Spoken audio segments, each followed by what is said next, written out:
আর্মিদেরকে মেরে তিনি ক্ষমতায় আসলেন, আমাদের মুখ বন্ধ করে দিলেন, একের পর এক অফিসারদেরকে ফায়ার করা হলো, যারাই মুখ খুলছিল তাদের মেরে ফেলা হলো, অনেকগুলো কিলিং হয়েছে, আমি সেই কিলিং এর কথা আসছি, কিলিং করা হলো, তাদের মোরাল ব্রেক করে দেওয়া হলো এবং লুটপাটের রাজনীতি শুরু হলো, হাজার কোটি টাকা তারা পার করলেন। এই যে আজকে 15 বছর পরে এসে আমরা দেশের অবস্থা দেখছি, এটা আমাদের দেখতে হতো না যদি না আপনারা আমাদের ব্রাদার অফিসারদের সাথে গাদ্দারি না করতেন। স্যার আসসালামু আলাইকুম, দর্শক শুভেচ্ছা নিন, আপনাদের সবাইকে স্বাগত জানাচ্ছি আমি কনক সরোয়ার। আজকের অনুষ্ঠানে দর্শক শিরোনাম দেখে বুঝতে পারছেন আমরা আজকেও কথা বলবো বিডিআর বিদ্রোহের নামে যে নির্মম হত্যাকাণ্ড সংঘটিত হয়েছিল সেই বিষয়টি নিয়ে, সেই ঘটনার সঙ্গে সেই ঘটনার আরেকজন প্রত্যক্ষদর্শী, ঘটনা তো না, ঘটনার পরবর্তী সময়ের যে ঘটনা প্রবাহ বা ঘটনার সময়কার যে ঘটনা প্রবাহ সেগুলোর প্রত্যক্ষদর্শী অবসরপ্রাপ্ত ক্যাপ্টেন শাহনাজ জাহান, যিনি সে সময়ে 18 ইঞ্জিনিয়ার্স ব্যাটালিয়নের সাথে তিনি যুক্ত ছিলেন এবং সার্চ অ্যান্ড রেস্কিউ যে অপারেশনটি হয়েছিল সেই অপারেশনের একমাত্র মহিলা সেনা কর্মকর্তা হিসেবে তিনি যোগ দিয়েছিলেন এবং পরবর্তীতে তিনি এই ঘটনার প্রতিবাদেই সেনাবাহিনী থেকে চাকরি ছেড়ে দেন, অবসরে চলে যান এবং তিনি বেশ কিছু ঘটনার সাক্ষী, বেশ কিছু পর্যবেক্ষণ তার সাথে আমার ইতিমধ্যে যে কথাবার্তা হয়েছে তাতে বেরিয়ে এসেছে। তো আজকে আমার অতিথি অবসরপ্রাপ্ত ক্যাপ্টেন শাহনাজ জাহান, তিনি 52 বিএমএ লং কোর্সে অংশ নিয়েছিলেন। তিনি চাকরি করেছেন খুব অল্প সময়, 2003 থেকে 2009, কিন্তু এর মধ্যে অনেক গুরুত্বপূর্ণ দায়িত্ব তিনি পালন করেছেন। ক্যাপ্টেন শাহনাজ, আপনাকে স্বাগত জানাচ্ছি আজকের অনুষ্ঠানে। ধন্যবাদ ডক্টর কনক সরোয়ার। তো আসলে আপনার কাছ থেকে আমি শুনতে চাই, কারণ আপনি জানেন যে ইতিমধ্যে বেশ কয়েকজন সঙ্গে আমি কথা বলছি, আমি বেশ আরো 3-4 বছর আগে থেকে অনেক রকমের কাজ করছি এই হত্যাকাণ্ডটি নিয়ে, অর্থাৎ সেনাবাহিনীর ওই যে ব্রাদার ইন আর্মস বা সেনাবাহিনীর মধ্যে যে মহব্বতের কথা বলা হয়, সেই মহব্বতের কিছু দেখছি না, বরঞ্চ দেখা যাচ্ছে আমরা যারা সিভিলিয়ান তারাই এই 57 জন সেনা কর্মকর্তার হত্যাকাণ্ড এবং এই বিষয়গুলো নিয়ে অনেক বেশি মাত্রায় আমরা অনেক বেশি কষ্টবোধ করি বা আমরা বোঝার চেষ্টা করি যে কি হচ্ছে, কোথায় হচ্ছে, কেন হচ্ছে। তো বর্তমান পরিবর্তিত পরিস্থিতিতে সাম্প্রতিক সময় মেজর সুমন বিস্তারিত বিবরণ দিয়েছেন, আপনিও ওই সময় ভেতরে ছিলেন এবং আপনার কি বক্তব্য ওই সময় বেশ আলোচিত হচ্ছিল। আমি যদি একটু প্রথমে যদি বক্তব্যটা শুনে আমাদের দর্শকদের সুবিধা হবে আপনাকে বুঝতে। দর্শক, সেই সময় ক্যাপ্টেন শাহনাজ একটি বক্তব্য দিয়েছিলেন, আমার ধারণা এই বক্তব্য দিয়ে তিনি বেকায়দাও পড়েছিলেন। তো ক্যাপ্টেন শাহনাজ, আমি তো আপনার কাছে শুনি, আপনারা গেলেন সেখানে, বিডিআর এর ঘটনা যখন শুরু হলো, কোথায় ছিলেন, আপনারা কি শুনলেন, কিভাবে গেলেন, কি হলো, জাস্ট আমি দর্শক আমি আপনার কাছ থেকে শুনবো। আমার কাছ থেকে শোনা, হ্যাঁ, আমারও সেই উদ্দেশ্য, যে কারণে আসলে আসা। দুইটা ছোট্ট কারেকশন দিব কারণ ভাই, একটা হচ্ছে যে আর্মির ভিতরে মানুষের আসলে মহব্বত আছে, প্রচন্ড প্রচন্ড রকম আছে, প্রচন্ড মানুষ কেঁদেছেন, কিভাবে মানুষ কেঁদেছেন সেটা আমার নিজের দেখা। এখন পর্যন্ত তাদের বুকে ভার বোধ হয়, কিন্তু আর্মি একটা ডিসিপ্লিন ফোর্স, আইএসপিআর এর মুখেই কথা বলতে হয়। তো সেই জায়গাটা আমিও একটু কথা বলি, কাঁদবে হচ্ছে সাধারণ মানুষ, আমার মতো মানুষরা। অস্ত্র হাতের মানুষরা কেন কাঁদবে?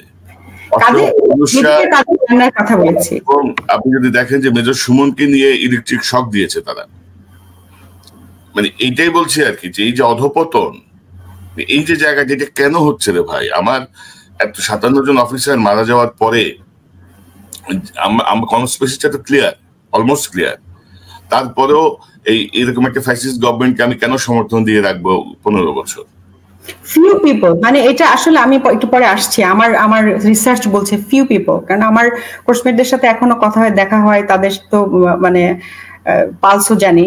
হ্যাঁ, আমার মনে হয় না ফিউ, এবং এমনকি এখন পর্যন্ত পুরো জিনিসটা সবাই জানে না, এখনো কিন্তু পিলখানার হত্যাকাণ্ড নিয়ে তারা পড়ছে, শুনছে। এই কারণে আমার আশা যে মেজর সুমন স্যার যে কথাগুলো বললেন তাকে যোগ করার এবং সাপোর্ট করার মতন আমারও কিছু কথা আছে, সেই কথাগুলো আজকে আমার বলার সময় হয়েছে, সুযোগ হয়েছে, সেজন্য বলে আসি। 2009 থেকে এ পর্যন্ত ধরেন 10 বছর যদি ধরি, 9 থেকে কত, 10-14 বছর না, 9 থেকে 24, ধরেন 14 বা 13 বছর, 13 বছরে 26টা ব্যাচ কিন্তু আর্মিতে জয়েন করছে বিএমএ তে। এই 26টা ব্যাচের কাছে অলমোস্ট এই ইতিহাস কিন্তু অজানা। এই 26টা ব্যাচ কিন্তু আপনাদের মতো ওই ফিলিংসটা তাদের কাজ করবে না, মানে তারা বুঝবেও না অনেক কিছু যে কেন হয়েছিল কি হয়েছিল। তো আপনি শুরু করেন, আমি আপনার কথা শুনি। ধন্যবাদ। আসলে আমার আজকে মূলত আমি যে টপিক যেটা নিয়ে কথা বলতে চাই সেটা হচ্ছে যে আমার এক্সপিরিয়েন্স, একদম আই উইটনেস। যেহেতু সার্চ অ্যান্ড রেস্কিউ অপারেশনের আগে তো কেউই মানে আর্মি থেকে আমরা তো আর কেউ ভেতরে ঢুকতে পারিনি, রাজনৈতিক নেতারা অনেকেই ভেতরে ছিলেন শুনলাম মেজর সুমন স্যারের কাছে। কিন্তু আমার এক্সপিরিয়েন্সটা যখন আমি প্রথম ওই দিন মেজর সুমন স্যারের কথাগুলো শুনলাম, মনে ছিল যে নিজের চোখের সামনে প্রতিটা মুহূর্ত দেখতে পাচ্ছিলাম এবং প্রতিটা কথাই সত্যি এবং আমার এক্সপিরিয়েন্সের সাথে খাপে খাপ মিলে যাচ্ছে। প্লাস আমার যে বক্তব্য সেটা হয়তো বা কিছুটা অগমেন্ট করবে, পাশাপাশি আরো কিছু প্রশ্ন আমার মনে সবসময় ছিল। আমার আশা যে এই ধারাবাহিকতায় অন্য কোনো অফিসার এসে আরো কিছু ইনফরমেশন দিবেন এবং পূর্ণাঙ্গ একটা চিত্র আমরা দেখতে পাবো, যেটা আসলে তদন্ত কমিশনের দেওয়ার কথা ছিল, যেটা আমরা কখনোই হাতে পাইনি। হয়তো এখন আমরা সত্যটা জানতে পারবো, সেটাই আমাদের উদ্দেশ্য। সো যেদিন ঘটনাটা ঘটলো 24শে ফেব্রুয়ারি 2009, তখন আমি ঢাকা ক্যান্টনমেন্টে 14 স্বতন্ত্র ইঞ্জিনিয়ার ব্রিগেড, তার আন্ডারে 18 ইঞ্জিনিয়ার ব্যাটালিয়ন, সেখানকার স্টাফ অফিসার অ্যাডজুটেন্ট হিসেবে ছিলাম। তো সাধারণত জুনিয়র অফিসাররাই, ক্যাপ্টেন বা মেজরও অনেক সময় থাকেন, অ্যাডজুটেন্ট এই পদগুলো স্টাফ অফিসার এগুলো জুনিয়র অফিসাররা করে থাকেন। তো ওই দিনকার একটা বিশেষ উল্লেখযোগ্য ঘটনা। তার আগ পর্যন্ত মানে কোনো ক্লু নাই আমাদের কাছে, অ্যাটলিস্ট সেনাবাহিনীর কাছে, আমি আমার ইউনিটের কথা বলতে পারি, উই হ্যাড নো ক্লু যে এরকম কিছু হতে যাচ্ছে বা হবে। তো সেদিন সকাল 8টার সময় আমরা তো প্রথমে আমাদের পিটি হয়, পিটি হওয়ার পরে হচ্ছে আমাদের একটা পিরিয়ড ব্রেক থাকে, তারপরে হচ্ছে 8টায় আমাদের অফিস শুরু হয়ে যায়। তো আমি যখন অফিসে বসেছি 8:15 বা 8:20-এর দিকে আমার এমপি গেট, মানে যেখান দিয়ে হচ্ছে মেইন ইউনিট থেকে, মানে যে ইউনিটের এন্ট্রি পয়েন্ট আর কি, সেখানে সাদা পোশাকে দুইজন লোক, মানে আমাদের গেটটা দিয়ে ঢুকলেই 18 ইঞ্জিনিয়ার্সের ডানে একটা পুকুর ছিল, ওই দিক দিয়ে নাকি লুকিয়ে মানে ঢোকার চেষ্টা করছিল ইউনিটে। তখন আমার এমপিরা তাকে ধরে ফেলার পর অনেকক্ষণ তাদেরকে জিজ্ঞাসাবাদ করা হচ্ছিল। প্রথমে ওরা কল দেয় অ্যাডজুটেন্টকে, মানে আমাকে কল দেয় যে স্যার এরকম দুজন সাদা পোশাকের লোক ধরেছে, এরা কারা, মানে এটা আসলে খুব আনলাইকলি, এবং ওরা অনেকক্ষণ ধরে বলেনি যে ওরা কারা। পরে আমি নিচে নেমে গেলাম, এমপি গেটে গেলাম। পরে আমি বললাম যে ভালো মতো জিজ্ঞাসাবাদ করো। আবার আসার পরে আরো 10 মিনিট পরে জানলাম যে তারা ডিজিএফআই লোক। ইট হ্যাপেন অন 8:15 বা 20-এ। ফার্স্ট ফায়ার শুরু হলো কত, 9টায় না? তো এটা পরে আমার কাছে মনে হয়েছে যে ওরা কি কিছু জানতো, ওরা কেন অত সকালবেলা 8টার সময়, পরে মনে হলো যে আচ্ছা এটা হয়তো বা একটা কাকতালীয় ঘটনা। কিন্তু আমি পরে অন্যান্য ইউনিটেও খবর নিয়েছি, সবার ইউনিটেই সকালবেলা ডিজিএফআই 2-1 করে লোক বসেছিল। তাদের কাজ কি ছিল, যে তোমাদের কাজ কি, যে স্যার আমাদের উপর আদেশ হচ্ছে যে যদি ইউনিটের ভিতরে কি কার্যক্রম হচ্ছে এটা রিপোর্ট করা, কারণ সেটা পরে জেনেছি আর কি। তো যাই হোক 9টার একটু পরে আমার মনে আছে যে আমার সিনিয়র অফিসার ছিলেন মেজর মাহবুব স্যার খুব উত্তেজিত হয়ে আমাদের মাঝখানে যে একটা করিডোরের মতো আছে সিওর অফিস ওইখানে, মানে যে স্যার বিডিআর নাকি ফায়ার ওপেন হয়েছে এরকম বলছিলেন। কর্নেল মুজিব স্যার আমাকে ফোন দিচ্ছেন, মুজিব স্যারকে মনে হয় চিনতেন, ওনারা ফোন দিচ্ছেন, ওনারা বারবার জিজ্ঞেস করতেছেন তোমরা কখন আসবা এরকম আর কি। আমরা বের হয়ে গেলাম সবাই, মানে কিছুক্ষণ ছুটাছুটি, তারপরে আমরা নিচে গেলাম। নিচে যে সবাই টেলিভিশন দেখছি আর কি, টেলিভিশন তখন দেখছি যে উত্তেজিত স্বরে বিভিন্ন গণমাধ্যম চারদিক থেকে বলছে ভেতরে কি হচ্ছে আমরা বুঝতে পারছি না, গোলাগুলির আওয়াজ পাওয়া যাচ্ছে। আমরা শুনেছি যে মানে খুবই আক্রমণাত্মক ভঙ্গিতে আসলে, হ্যাঁ, গণমাধ্যমগুলো বলছিলেন যে আসলে আমরা শুনেছি যে এই সেনাবাহিনীর অত্যাচারে সবাই অতিষ্ঠ, মানে সেখানে গুলির মতো। আজকে মনে হয় যে এগুলি কি সেখানে ছিল, হ্যাঁ, মানে এতটা আসলে নিউট্রালি বলতে পারতেন, কিন্তু এমন ভাবে আর্মিকে উপস্থাপন করা হচ্ছিল যে ডাল ভাতের টাকা দ্বারা মেরে খেয়ে ফেলেছেন কিছু ইয়ার এসে এমন করে কথা বলছিল। ওই দিন সাদা কি ভেতরে মারা গেলেন নাকি গেলেন না সেটা আমরা জানতে পারলাম না। তবে এটা মনে আছে যে মেজর মাহবুব স্যারের কাছে এক অফিসার ফোন দিয়েছেন, স্যারকে নাকি তখন অলরেডি গুলি করে একটা মানে ইয়েতে, ওই যে আপনার ম্যান হলে তারা অলরেডি ঢুকিয়ে দিয়েছে, কিন্তু উনি তখন বেঁচে ছিলেন। উনি ভিতর থেকে কল দিয়েছেন, ভিতর থেকে যে আমি কিন্তু এখনো বেঁচে আছি, ভিতরে আছি, তো তোমরা কি জানো যে কাউকে পাঠানো হচ্ছে কিনা। তখনও তার কিছুক্ষণ পরে উনি বলে স্যার আমরা তখন কোনো অর্ডার পাইনি, আমরা বুঝতেছি না আমরা কি করবো। তখনও উনি বেঁচে ছিলেন, তারপরে আর ওনার হদিশ পাওয়া যায়নি। পরে তো রাতের বেলা ওই যে কামরাঙ্গীর চর দিয়ে ওনাদের বডিগুলো বের হলো, যেগুলো সকালবেলা গুলি করে ওনারা ম্যান হলে করলেন। আরেকটা জিনিস আমার মনে আছে, আমাদের সিও কমান্ডিং অফিসার আগের যিনি মেহেদী স্যার আবার 7 দিন আগেই, মানে ঘটনার জাস্ট এই 7 দিন আগে ওনার পোস্টিং হয় বিডিআর পিলখানা হেডকোয়ার্টার। স্যার কেমন করে ছুটে বের হয়ে এসেছেন। স্যার এসে আমাদের ইউনিটে আসলেন, হাঁপাচ্ছিলেন। উনি বললেন যে আমি একটু দেরি করেছিলাম, মানে আমি হয় না অনেকের দেরি হয়ে যায়, অনেক অফিসারের, মানে রেডি হতে ওনার দেরি হয়েছে। দেরি হয়ে উনি যখন মানে ইয়েতে উঠেছেন, জিপে উঠেছেন, তখন অলরেডি ফায়ার শুরু হয়েছে। তখন ওনার ডানার বসে স্যার এদিকে মনে হয় কোনো সমস্যা হচ্ছে। উনি পেছনে অন্য একটা গেট ছিল, যেটা নিউ মার্কেটের দিকে মনে হয় প্রবলি, উনি ওইটা দিয়ে খুব দ্রুত বের হওয়ার চেষ্টা, তখনও কিছু মানে জওয়ান হয়তো গেটটা লাগাচ্ছে, এরকম অবস্থায় উনি জিপটা নিয়ে চলে আসছেন। এবং ওনার মুখেও আমরা শুনলাম যে ভেতরে এই অবস্থা, সবাই অবাক হয়ে দেখছিলাম। তো সারাদিন আমরা এর মধ্যে কি একজন বলো যে এনডিটিভি দাও, তো এনডিটিভি দাও, কি নাকি শোনা যাচ্ছে এখানে নাকি র আছে। হ্যাঁ, র আছে, গতকালকে নাকি রয়ের লোকেরা ইয়ে করেছে, মানে ওই কথা কিন্তু আমরা ইউনিটে অলরেডি এগুলো নিয়ে কথাবার্তা হচ্ছে। অনেকে বলছে কি বলেন স্যার, কোথা থেকে কিসের রয়ের কথাবার্তা আবার আসছে, ফালতু কথা, এরকম কথাবার্তা হচ্ছে। তখন এনডিটিভিতে আমার মনে হচ্ছে, আমার স্পষ্ট মনে আছে, দুপুর 2টা বা 3টার দিকে ওরা অলরেডি দেখাচ্ছে যে শাকিল মারা গিয়েছেন। আমরা কোনো গণমাধ্যম, সেনাবাহিনীর ভিতরে কেউ আমরা সন্ধ্যা 6টার আগে জানতে পারিনি, কনফার্মেশন হয়নি। কিন্তু এনডিটিভি তো দেখাচ্ছে, এবং মানে অনেক কিছু লাইভ, মানে কতজন মারা গিয়েছেন, মানে বেশ কারেক্ট ইনফরমেশন এনডিটিভি দেখাচ্ছিল। কার মাথা থেকে আসলো সেটা আমার মনে নাই যে এনডিটিভি কেন অন করতে হবে। এন্ড দেন আমরা এনডিটিভি দেখলাম।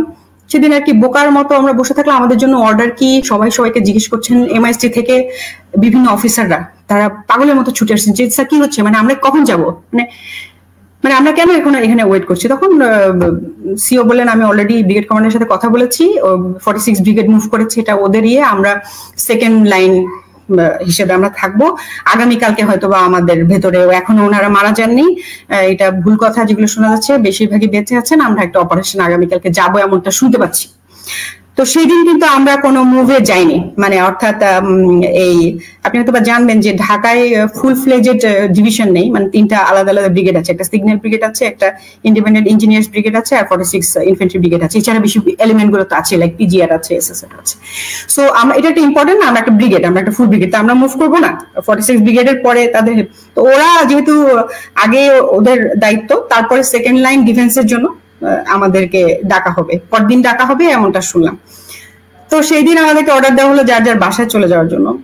আর সে সময় আমার husband married at that time, মরহুম স্কোয়াড্রন লিডার আশরাফ ইবনে আহমেদ, সে ছিল সে MiG-29 পাইলট ছিল, 8 স্কোয়াড্রনে ছিল ওই সময়। MiG-29 ওই ইয়েতেই সে পোস্টেড ছিল আর কি। তো আমি বেসিক্যালি যেটা আপনার এখন হিরোজ লিভ ফরএভার যে গেটটা, তার ডান দিকে যে স্টাফ কোয়ার্টার আর কি, সেখানকার একটা বাসায় থাকতাম। তো মানে আমি এয়ারফোর্সে ছিল, আমি আর্মিতে ছিলাম, কিন্তু আমরা আর্মির বাসাটাতেই থাকতাম। তো সেই দিন রাতের বেলা আর কি, মানে সবাই মানে নেভি থেকে শুরু করে পুরো বাংলাদেশের সব অফিসাররাই প্রচন্ড ব্যথিত, মানে তাদের যে কষ্ট বা মনের কষ্ট বা দুঃখ এবং প্রচন্ড রাগ যে কিভাবে এমন একটা ঘটনা ঘটতে পারলো, সেটা আসলে আমার চোখে দেখা। তো ওই সময়টাতে রাতের বেলা মনে হয় আমরা ডিনার করে টেলিভিশন দেখছিলাম, তখন আমি আশরাফকে জিজ্ঞেস করছিলাম যে কি মনে হয় তোমার, আসলে এক একজন এক এক কথা বলছে, কেউ বলছে রয়ের কাজ, কেউ বলছে যে না আসলে ওদের ডাল ভাতে ওদেরকে ইয়ে করা হচ্ছিল, এগুলো কি আসলে কথাটা কি, তুমি কিছু শুনেছো? আমার এটা মনে আছে যে আশরাফ খুব স্পষ্ট করে বললো যে আমার মনে হয় এটা রয়ের কাজ। আমি তখন বললাম যে যাও, বা মানে এটা কি, মানে কি ভিত্তি আছে, বলে না একজনের কাছ থেকে শুনেছি। আমি কি আর্মির ভেতরে? আর্মির ভেতরে না। তো আমি বললাম তাহলে কোথায় শুনেছো? তো উনি একজন আত্মীয়ের নাম বললেন, সেটা আসলে ওনার এখনো ওনার সেফটি রক্ষার্থে আমি বলছি না, মানে উনি একজন সিভিলিয়ান এবং খুব ভালো প্রোগ্রামার, কম্পিউটার প্রোগ্রামার। উনি নাকি ওই দিন আশরাফকে ফোন দিয়েছে দুপুরের দিকে, ফোন করে বলেছে যে ভাই আমি তো মানে আমার মানে এটা মানে তাকে এটা শেয়ার করেছে, সেটা হলো যে সেই সময় নাকি ডিজিএফআই বেশ কিছু কম্পিউটার অপারেটর বা প্রোগ্রামারদেরকে হায়ার করেছিল এবং তারা একটা অপারেশন রুমে ছিল। মানে প্রথম যখন ফার্স্ট কিলিংটা হয়ে যায় সকাল 8টা 9 11টার মধ্যেই মানে বেশিরভাগ লোক মারা যায়, এরপর অনেকে অনেক জায়গায় ছড়িয়ে যায় এবং এটা ওরা আগে থেকেই জানতো যে এরা তো বিভিন্ন কোর্স ক্যাডার করা অফিসার না, কমান্ডো অফিসার আছেন। হ্যাঁ, কেউ কারো বাসায় লুকিয়েছিলেন, কেউ নাকি আমরা শুনেছি যে কবরস্থানের মধ্যে মাটি খুঁড়ে বসে নিজের যান বাঁচানোর চেষ্টা করছে, বিভিন্ন লুকিয়েছিলেন। এন্ড দে নিউ যে এখানে একটা লোককেও স্পেয়ার করা যাবে না, মানে সবাইকে মারতে হবে। তো সেটার জন্য ওনারা নিশ্চয়ই যে যে জায়গা থেকে ফোন করবেন হেল্প চাইবেন, দ্যাটস ফর শিওর। তো ওনারা যখন কল করছেন ওই কল নাম ইয়েটা ধরে তাদের জিআর বের করে দেওয়া ছিল এই প্রোগ্রামারদের কাজ। কিভাবে কি টেকনোলজি আমি জানি না, হ্যাঁ, কিন্তু আমি মনে করি না যে আশরাফ আমাকে মিথ্যা বলেছিল। এন্ড এবং তখন বললাম যে ওনারা কি মানে দেখেছেন যে কে ওনাদেরকে বলছে না, ওরা একটা ভয়েস শুনতে পেয়েছে শুধু, ওরা নাকি সবাই একসাথে বসেছিল। ওরা মানে মানে যেই লোকটার একটা ইয়ে দেওয়া হচ্ছিল তখন মানে যে লোকটার মানে নাম বলা হচ্ছিল বা এর নাম্বার থেকে বা এই কল থেকে একটা ইনফরমেশন থেকে দিচ্ছিল, ওনারা জিআর বের করে দিচ্ছিলেন। তখন ওই সবগুলো জমান গিয়ে ঠিক ওই পয়েন্ট থেকে ওই লোকটাকে বের করে তাকে মারছিল। এরকম বর্ণনা পরবর্তীতেও আমি পরদিন যখন আমি সার্চ অ্যান্ড রেস্কিউ অপারেশনে যাই, যেহেতু আমি জিনিসটা 24 তারিখ রাতে শুনেছি, আমি নিজে পার্সোনালি ইনভেস্টিগেট করি, যেহেতু আমি শুনেছি মানে আসলে তখন কোনো কিছু যে এখন যেমন একটা অবস্থা গেল না কিছুদিন আগে, এটা গুজব তো এটা রাইট, তখন আমাদের অবস্থা তাই ছিল যে এটা বলেছে কিন্তু আসলে কি সত্যি নাকি আমাদেরকে বিভ্রান্ত করার জন্য বলেছে, এরকমটাও মনে হচ্ছিল। যে যাই হোক, ওই দিনকার রাতের ঘর এই ঘটনাটা খুব ইম্পর্টেন্ট আমার জন্য, যে আশা ওই কথাটা আমাকে বললো এবং সিরিয়াসলি বললো, এবং যে রিলেটিভটার নাম সে আমাকে বললো সে মিথ্যা কথা বলার লোকরা বা কথা না আর কি। এন্ড দেন পরদিন ছিল 26 তারিখ সকালবেলা আমাদের জানানো হলো যে আমরা অপারেশনে যাচ্ছি। কি অপারেশন? এখনো বিভিন্ন জায়গায় পরিবারগুলো আটকা পড়ে আছেন, তাদেরকে আমাদের বাঁচাতে যেতে হবে। সো ইয়ারা আগেই আছেন, আমাদের প্রথম কাজ হবে আবাহনী মাঠে যাওয়া। আমরা এখান থেকে বিভিন্ন বাসে, লরিতে এবং জিপে করে আমাদের অলমোস্ট ফুল ব্যাটালিয়ন মানে যারা ওখানে প্রেজেন্ট ছিল তারা যাবেন, এবং ওখান থেকে মানে বিভিন্ন টিম গুলা ভাগ হয়ে কেমন করে অপারেশন করবেন সেরকম একটা ব্রিফও আমি পেলাম। আমার স্পষ্ট মনে আছে যে একটা সাদা কাগজে মেজর মাহবুব স্যার ছবি আঁকলেন যে স্যারের সাথে আমার যে টিমটা আমি যেভাবে কাজ করবো আর কি, সেটা হচ্ছে যে আমরা ঢুকে কোথ বা যেটা কি অস্ত্র যেখানে থাকে অস্ত্রাগার সেটার কন্ট্রোল নিব, সেখানে অ্যামিউনিশন ডাম থাকবে সেটার কন্ট্রোল নিব। আমাদের বেসিক্যালি এতটুকুই কাজ, এই ডানে কতটুকু রাস্তায় কতটুকু যেতে হবে, এর মধ্যে কেউ গুলি করলে কি করতে হবে। তো প্রথমে আমাদের প্রশ্ন আসলো যে সবার তো জ্যাকেট লাগবে, বুলেট প্রুফ জ্যাকেট লাগবে। তো ইঞ্জিনিয়ার্স ইউনিট গুলাতে আসলে এই ধরনের অবস্থার জন্য তো সেনাবাহিনী ঠিক প্রস্তুত থাকে না। আমাদের তো ফিল্ড ওয়ার্কের জন্য মানে এমনই একটা অ্যাবনর্মাল ঘটনা, এমন একটা আকাশ থেকে পড়া অদ্ভুত ঘটনা, আমাদের কাছে বুলেট প্রুফ জ্যাকেটও ছিল না। সেই জ্যাকেট অন্য ইয়ে থেকে আনানো হয়েছিল, ময়মনসিংহ থেকে মনে হয় দুপুর নাগাদ একটা ইউনিট থেকে খুব জরুরি ভিত্তিতে আনানো হয়েছিল। শুধু আমরা যারা অফিসার, যারা মানে রিয়েলি ভেতরে ঢুকবো তাদেরকে একটা করে বরাদ্দ দেওয়া হলো। সিও পড়লেন, সাদা পড়লেন, আমি পড়লাম। তো সেখানে প্রথমে আমাদেরকে এটা মনে আছে যে ব্রিগেডিয়ার ওয়াহিদ স্যার, কথার মাঝখানে আসলে একটু ব্যাক কথা বলি, এটা একটা আশ্চর্য কথা, আমি পরে এর জন্য বলে রাখছি যে আমাদের যতটুকু আমি জানি যে সিগন্যালস এর ব্রিগেড কমান্ডার এবং আমাদের যে ব্রিগেড কমান্ডার দুজনই কিন্তু নতুন পোস্টেড ছিলেন। মানে এই ঘটনাগুলো একটু আশ্চর্য না, সবাই নতুন পোস্টিং। আমাদের যে সিও মেহেদি স্যার কোনো কথা নেই বার্তা নেই, এইভাবে সিওদের পোস্টিং হয় না। একদম 7 দিন আগে মানে আমরা কোনো টাইম পেলাম না, একদিনের মাঝখানে ব্রিগেডের পোস্টিং হয়ে চলে গেল। মানে এরকম অনেকগুলা পোস্টিং আমরা দেখেছি। তো এবং ওয়াহিদ স্যারকে আমার মনে হয়নি যে হি ইজ রিয়েলি মানে ইন পেইন, মানে ওনার ইয়ে ছিল, ওনার কোর্সমেটও ভেতরে ছিল, কিন্তু আমাদের তো জুনিয়র, আমাদের তো কোনো কোর্সমেট নাই। কিন্তু আমরা যেভাবে কান্না করছি, চিৎকার করছি, রেগে যাচ্ছি যে আমরা কেন এখনো ভেতরে ঢুকিনি, এটা আমি আমাদের দেখিনি। আমি জানি না তার কারণ কি, কিন্তু উনি আমাদেরকে ডাকলেন, সবাইকে আমরা সবাই ফল ইন করলাম। তুমি প্রথমে বললেন যে আল্লাহ যা করেন ভালোর জন্য করেন। তোমার এটা স্পষ্ট মনে আছে, আমার বলতে হবে, আসলে সত্যি কথা একটা না একটা পর সময় বলতেই হয়। এটা আমাদেরকে খুবই কষ্ট দিল, যেটা কেমন কথা, এটা ভালো হয়েছে, যেটা হয়েছে সেটা ভালো হয়েছে।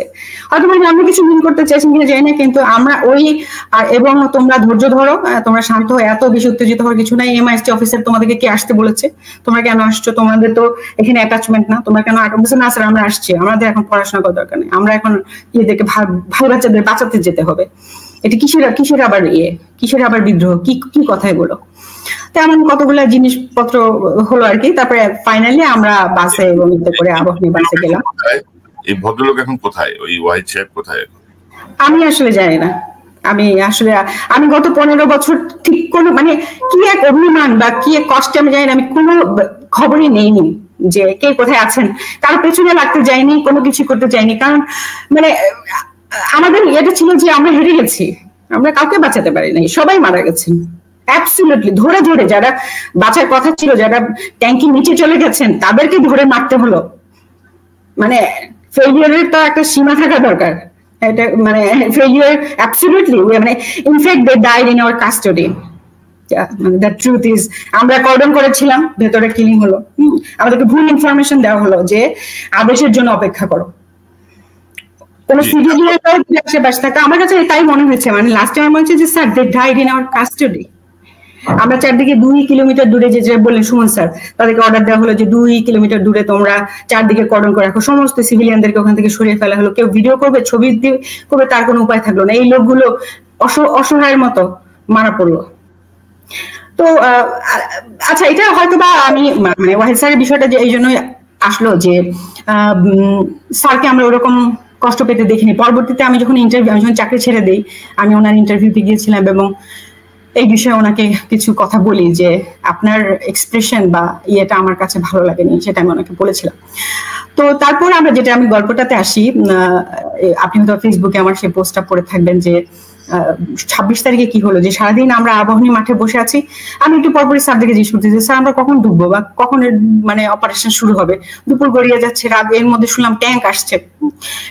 একটু পরে কয়েকজন অফিসার হাসতে হাসতে বললো যে ট্যাঙ্ক আসছে, কিন্তু ট্যাঙ্কের সাথে তো গোলা আসে নাই। বুঝছো না, সব তো সিনেমা দেখানো হচ্ছে। মানে মানুষজন বুঝে ফেলেছে আর কি, মানুষজন তো আসলে 2 দিয়ে 4 মেলানো সম্ভব। মানে এটা যে একটা আমাদের যে অর্ডারটা আসবে না, আমরা বুঝে ফেলছি। আর আগের দিনই আসলে মানুষ সবাই প্রায় মারা গেছে। তো ভেতরে তো পরিবার আছে, আমরা তো ঢুকবো, তাদেরকে তো বের করতে হবে। মানে এমন একটা অবস্থার মধ্যে বিকাল 5টা বেজে গেল। তখন আমরা শুনলাম যে স্বরাষ্ট্রমন্ত্রী সারা খাতুন, জাহাঙ্গীর কবির নানক, আমি যেটা শুনেছি আর কি, যে ওনারা নাকি ভেতরে যাচ্ছে, ইনক্লুডিং সাম আদার রাজনৈতিক ব্যক্তিত্ববর্গ, তারা বিডিআর এর ইয়াদের সাথে কথা বলবেন, জওয়ানদের সাথে কথা বলবেন। এবং তারা কথা বলেছেন, গিয়ে নাকি বলেছেন তোমরা আমার সন্তান, তোমরা কথা শোনো, এরকম বলেছে। মানে এরকম কথা বলে আমরা শুনছি। আমাদের এই সময় প্রশ্ন ছিল যে আমরা কি তাহলে আপনার সন্তান না? এভাবে সেনাবাহিনী যে অফিসার, আমরাও তো আপনার সন্তান, স্বরাষ্ট্রমন্ত্রী সবাই সন্তান, যদি উনি ওইভাবে বলতে চান।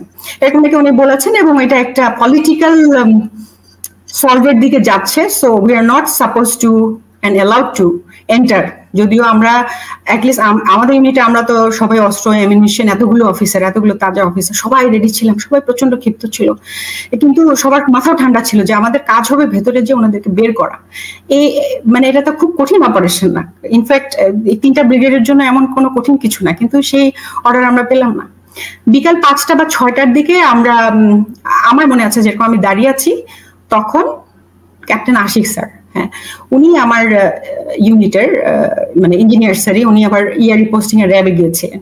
তো স্যার ওই হাজারীবাগের ওখান থেকে কিছু যে পালিয়ে বিকাল 5টা 5:30, ওই সময় তো 5:30 দিয়ে, মানে হ্যাঁ রাইট, ফেব্রুয়ারিতে, তখন মানে মাগরিবের ওয়াক্ত, সন্ধ্যা হয়ে গেছে। তখন আমি কিছু গাড়িতে করে কিছু নিয়ে আসলেন, মানে বেশ কিছু 2-3টা পিক আপে করে বেশ কিছু ধরে নিয়ে আসলেন, ওই যে যারা পালিয়ে যাচ্ছিল ওয়ালটপকে, হাজারীবাগের সাইড থেকে। তো সেই সময় এরকম উনি এসে ঢুকেছেন, আমি এখানে দাঁড়িয়ে আছি, আমি দেখতে পাচ্ছি যে মানে আমরা এখানে সব উত্তেজিত, ওখানে অস্থিরভাবে হাঁটাহাঁটি করছি। 2জন সিনিয়র অফিসার 2টা কেমিস্টুলে এই আমাদের সামনেই চুপ করে মানে বসে নিয়ে গল্প করছেন, খুবই কাম, ওনারা খুবই শান্ত, ওনার সিনিয়র কেউ হবে। আমি তো অনেক জুনিয়র একটা অফিসার, আমি তো ওনাকে চিনি না ওনাদেরকে। তো আমি পাশে আরেকজন সিনিয়র স্যারকে বললাম, প্রবাবলি সালেহ স্যারকে জিজ্ঞেস করেছিলাম যে স্যার আপনি কি জানেন যে এই 2জন অফিসার কারা? উনি বললেন যে উনি হচ্ছে ডিজিএফআই, উনি হচ্ছেন DGNSI। মানে দ্যাটস হাউ আই নো, যে কেন আমি ওনাদের তো চিনি না, 1 নম্বর। আর 2 নম্বর হচ্ছে যে সেটা অন্ধকার ছিল, তো ওনারা তো সিনিয়র অফিসার, নিশ্চয়ই ওনারা ছিলেন, আমাদের বড় কথা। তো তখন যাকে ডিজিএফআই বলছিলেন, ওই স্যার উঠে এসে খুব আশিক স্যারকে বকা দিলেন যে তোমাকে কে বলছে এদেরকে ধরে নিয়ে আসতে, তোমার অর্ডার ছিল যে তুমি ওদের ধরে নিয়ে আসছো? আশিক স্যার লাইক, এটা অর্ডারের কি আছে, এরা পালিয়ে যাচ্ছে স্যার। আমরা তখন জানতাম না যে ওই যে নাটকীয় ভাবে বৈদ্যুতিক কানেকশন তখন খুলে দেওয়া হয়। হ্যাঁ, বেসিক্যালি তাদের কি কথা হয় রাজনৈতিক ব্যক্তিদের, যে তোমরা পালিয়ে যাবে, তোমাদের পালিয়ে যাওয়ার ফ্রি অ্যাক্সেস দেওয়া হবে, right, you just get out of, মানে ওরা বললেও প্রবলেম কথাবার্তা। তো ওদেরকে তখন ওই গেট খুলে দেওয়া হয়েছিল, অন্ধকার করে দেওয়া হয়েছিল, ওরা পালিয়ে যাচ্ছিল। সেই সময় স্যার না বুঝেই ধরে নিয়ে আসছেন। তো ধরে নিয়ে আসছেন, এখন ওটা একটা এবং এদের মধ্যে কিন্তু কিলারও থাকতে পারে, মানে এরা কিন্তু উইটনেস, আই উইটনেস ছিল, এটা আমার মনে আছে।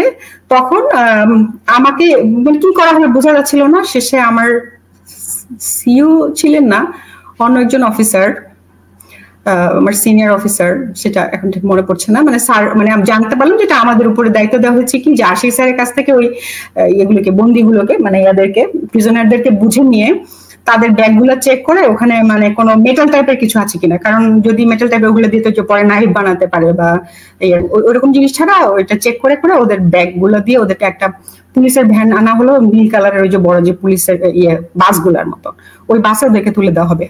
অনেক মানে অনেক নারীকে আমার মনে আছে যে 25-30 জন তো হবে। তো এরকম আমার রানার ছিল আনোয়ার, ওদেরকে আমি লাইন ধরে দাঁড় করালাম।